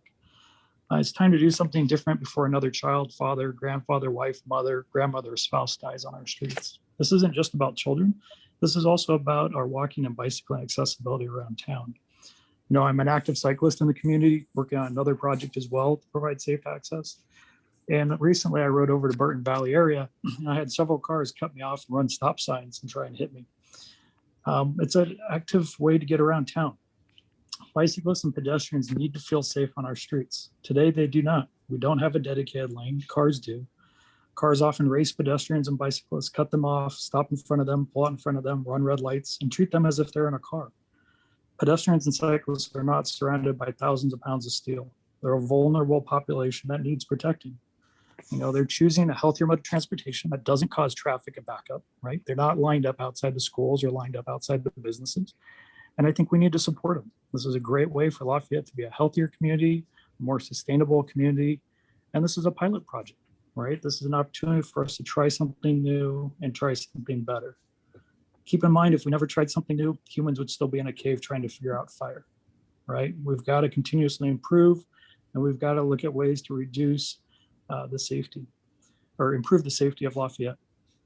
None of the fatalities of the last 7 years were due to speed. Speeding is an issue and can be addressed, and I think these bike plans will help with that. So in wrapping up, I urge the council to move forward with any one of the three options. I think all three of them are good. And I think anything is better than what we currently have today, where there's no dedication, there's no thoughts of safety for our pedestrians and cyclists within Lafayette. Thank you. Thank you very much. Any questions for Eric? All right, thank you very much for your comments, Eric. All right, I don't see any other hands raised. So Thank you. I want to close the public comment section of this meeting. So our task tonight was to listen to the presentations and comments and provide direction to staff regarding next steps, and to talk about scheduling a workshop town meeting. So I'm open to, actually, I'd like to hear the commission's thoughts on the next steps, and also I'm open to hearing Sia or Mike discuss their thoughts on the process and timing. Who wants to go first? I'm happy to go first. Yeah. Chair All right. Giorgio. Thank you. A couple comments on next steps, if you will. We've heard tonight, and it's going to happen all summer, that Wednesday evenings is not great for a lot of the people in this community. They've got kids that are at swim meets and so forth. And just polling a few, and this is a limited straw poll, but I attempted. Thursday, for example, may be a better night, right? It's definitely not a Wednesday. I know there are other public meetings Mondays and Tuesdays sometimes. That's just why my suggestion for Thursday, and talking with some, Thursday seemed to be better. So I would perhaps propose that we next schedule for a Thursday. And then I would just say that we don't want to wait that long if we want any opportunity of implementing any of these before school starts again. We may not be able to already, but I wouldn't go more than a few weeks out from now before having this community meeting. It potentially could happen. We'd have to work with the school district. If we had it early enough in the evening, it could be outside at the school, and where we post maps and things on the walls, and we have some back and forth discussion, and when we get a real feel of, is there any consensus on any of these items? It could also be likely at our community center. It could be, at the Jennifer Russell building, which is a larger building, or even in the courtyard or patio area. So staff could work on scheduling a location. But the thought is, we really should have a in-person back and forth town hall style meeting or workshop style meeting, so that people do have the opportunity to provide input and then maybe rebut what one another says in an organized manner. Maybe we literally have a talking stick kind of thing, or a virtual talking stick, if you will, so that just people feel like they're heard and can respond to some of the suggestions that we either try or don't try. And that would give the commission kind of a different feel for the community input as well. So it's just a suggestion. It's somewhat like a NAT, but it would still be, I would say, a scheduled special Transportation and Circulation Commission meeting, but just in a workshop format or more community hall style format. Thank you for those comments. Any reaction from Lynn or Stella on that? Lynn? Well, yeah, July 15th is an LHC board meeting, so that wouldn't be good. We can move it. We could move it, but we might have it for another time. We don't have to pick that Thursday. Well, wait, how about before we do? I like the idea. Could we do it something like sooner, like in 2 weeks? How much time do we need to prepare for it? You have to identify the building and the location. What else? That's mostly it. I mean, we've thrown out a lot of alternatives, and now the community members can think and group and talk amongst themselves of, are there any pieces or parts of these ideas? I do want to remind pretty much everyone that you can pick and choose bits and pieces. We're just trying to throw out options that are valid to try, given the restraints we have. And there may be others that haven't been mentioned that the community can bring up to us. And some people have suggested other things in their letters, and we try to include those in the options as well. So, but they could still bring it up even in person at the next workshop. So I think that on the staff level, as far as preparation, we've done a lot of presenting. I think now we need to listen more so. So I don't know, unless we get some suggestions for another alternative that we could work up. We wouldn't need a lot of prep time on our end. Maybe a compromise would be, 3 weeks from now. Maybe it's, no, that'd be the Thursday, I guess, following the 4th holiday, right? But it probably would that be the 8th of July? And I know in the summer, you're always going to run into people's vacation schedules too, but I don't think you can plan around everything. What's most important it would be we have a quorum of commissioners. So So that's certainly something to take into consideration, but you know, perhaps it could be as early as July 8th. And then there's also the 15th. And you know, Not the the- not- 15th as well. Those Go are ahead, both Lynn. open on my calendar. Did you want ideas just for dates and workshops, or did you want impressions about recommendations for the different aspects that we were looking at? I think I would defer those, Lynn, but you know, or maybe leave that up to Chair DeGiorgio. But my suggestion at 10 o'clock tonight is that, again, we've done a lot of presenting, and you know, I think that your impressions, you know, I'm sure you've formed some over all that we've been through, and you guys have had more experience reading through the staff reports and asking questions and so forth. But I would give the public and yourselves time to kind of think and maybe talk to others and come back with, you know, your points at that workshop as well. But again, I think we've done a lot of presenting, and maybe the next step is to do a little more listening in a different format. I have an idea. Okay. Well, back in the day when we were working on whatever major project it was we were working on, this was the whole city. Mike Anderson stood up on the I think it was a community center podium, and he had a huge easel, and he wrote down the public comments as they made them. And we didn't use tables. We had the entire audience stretched out, and then those who were listening, of the decision makers, were up, and it was also being recorded. But he wrote all the points down right across the easel. I think it was paper, as I recall. And that was very helpful, I thought, anyway. I don't know, because then the entire room gets to focus on the whole discussion, instead of breaking up into tables and then you talk it over with 5 or 6 people, and one person might be dominant and somebody else gets left out, and maybe they're duplicating. Whereas if you had combined the entire room, I think you'd just get a better airing, I think. That's a good idea of using facilitator. So we'll explore that. So Well, back to Yeah. But back to dates. I think. Ask Mike to come forward and do it. Okay. Dates. So He really is a genius at doing that. I'm sure Well, you again- could too, but Mike is probably one of the best we have. so okay, thank you, Lynn. So is the week of the 28th too early then? The week of the 20th of July? Because it precedes the week of the 28th precedes 4th of July. Is that an issue with it? I will be away. Okay, then Are you the week talking about after June?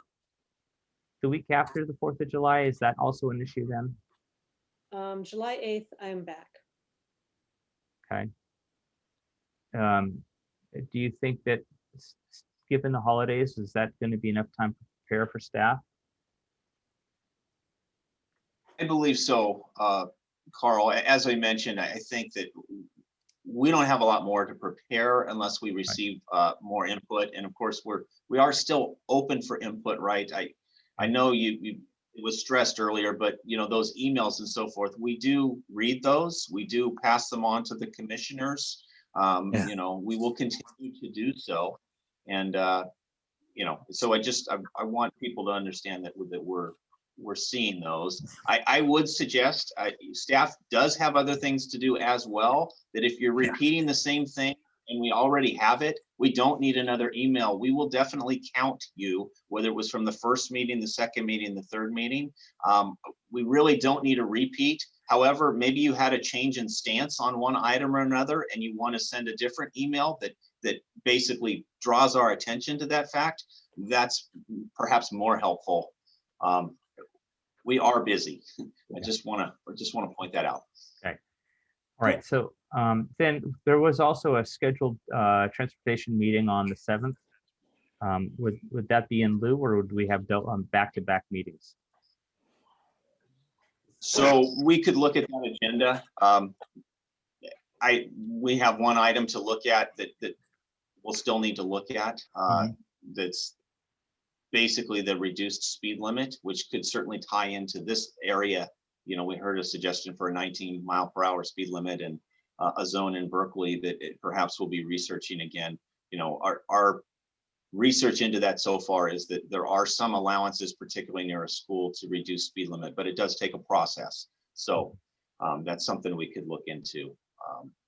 But that's one of the items that would be at your next regularly scheduled. It came back from St. Perpetua, where we were asked to not wait and look at it, you know, citywide, but maybe look at it for that particular area, just because they were out of the chute first. So the council's referred it back to the commission. Right. I expect that. So, okay. So then, if I can recap, the 8th sounds like the first target date we could look at. We'll have to rely on you to decide if we maintain the meeting on the 7th also. Does that sound like is that an acceptable schedule to the other commissioners for a starting point? Sure. Lynn, is that okay with you? Oh, yeah, Okay. yeah. Okay. Could I say something that's related but slightly off, which is I was very impressed with the quality of the letters and the presentations that have been made.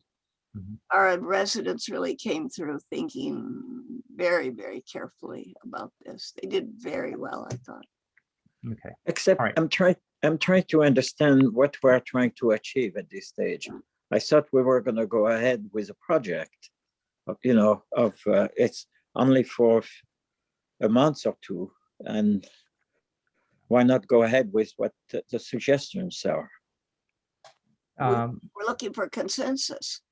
Well, actually, Mike, I don't know if you want to expound, but I think the understanding was that this is going to be a pilot program where elements of that will last for a year's period.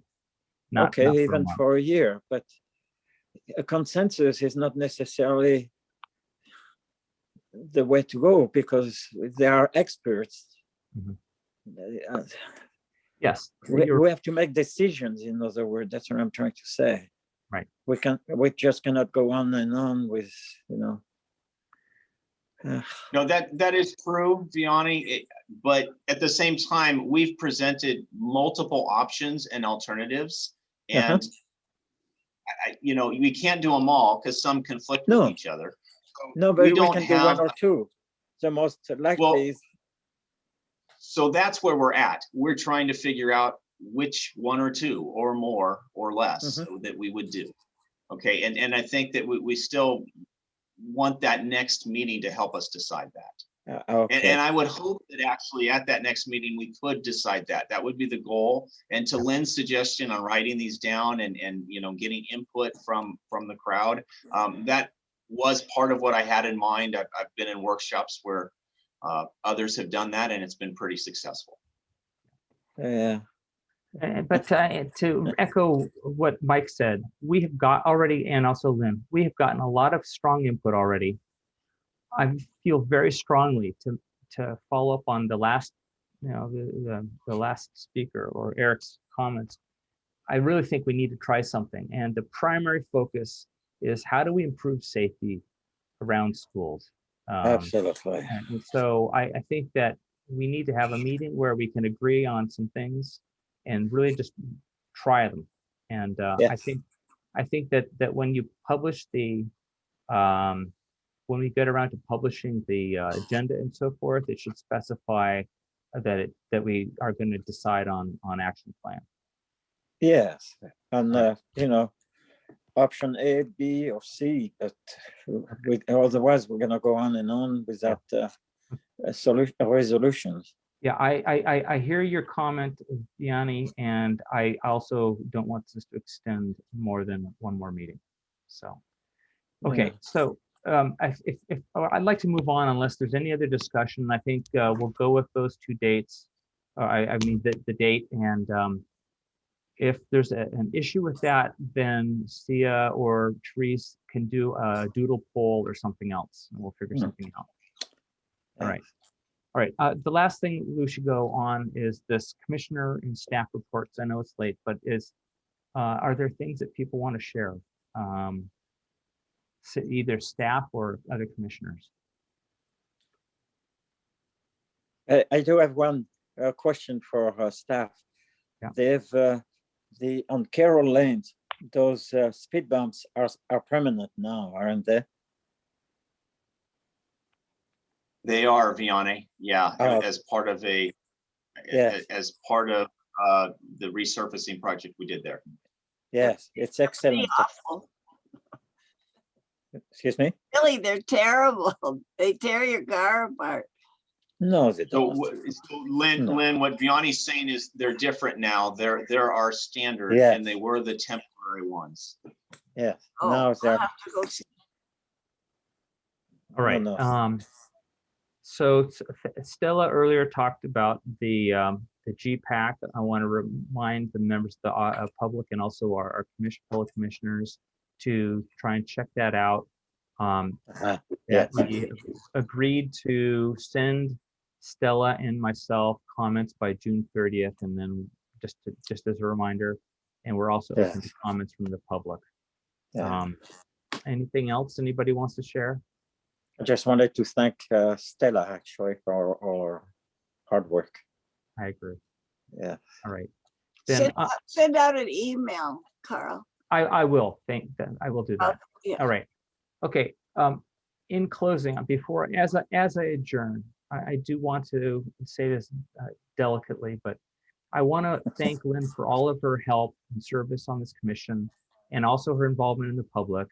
She's had a really rough time with Dave's illness, and then on top of that, her sister's premature passing, and so we feel sorry for you, Lynn, but we really also totally appreciate your efforts, and we wish you the best. And if there's anything you need, just let us know. Okay. Yeah. All right. Yes. With that, any other comments? I'm going to close the meeting. Okay. All right. 10:09. Sorry it took so long, everybody. The public. Okay. Good night. Good night. Night.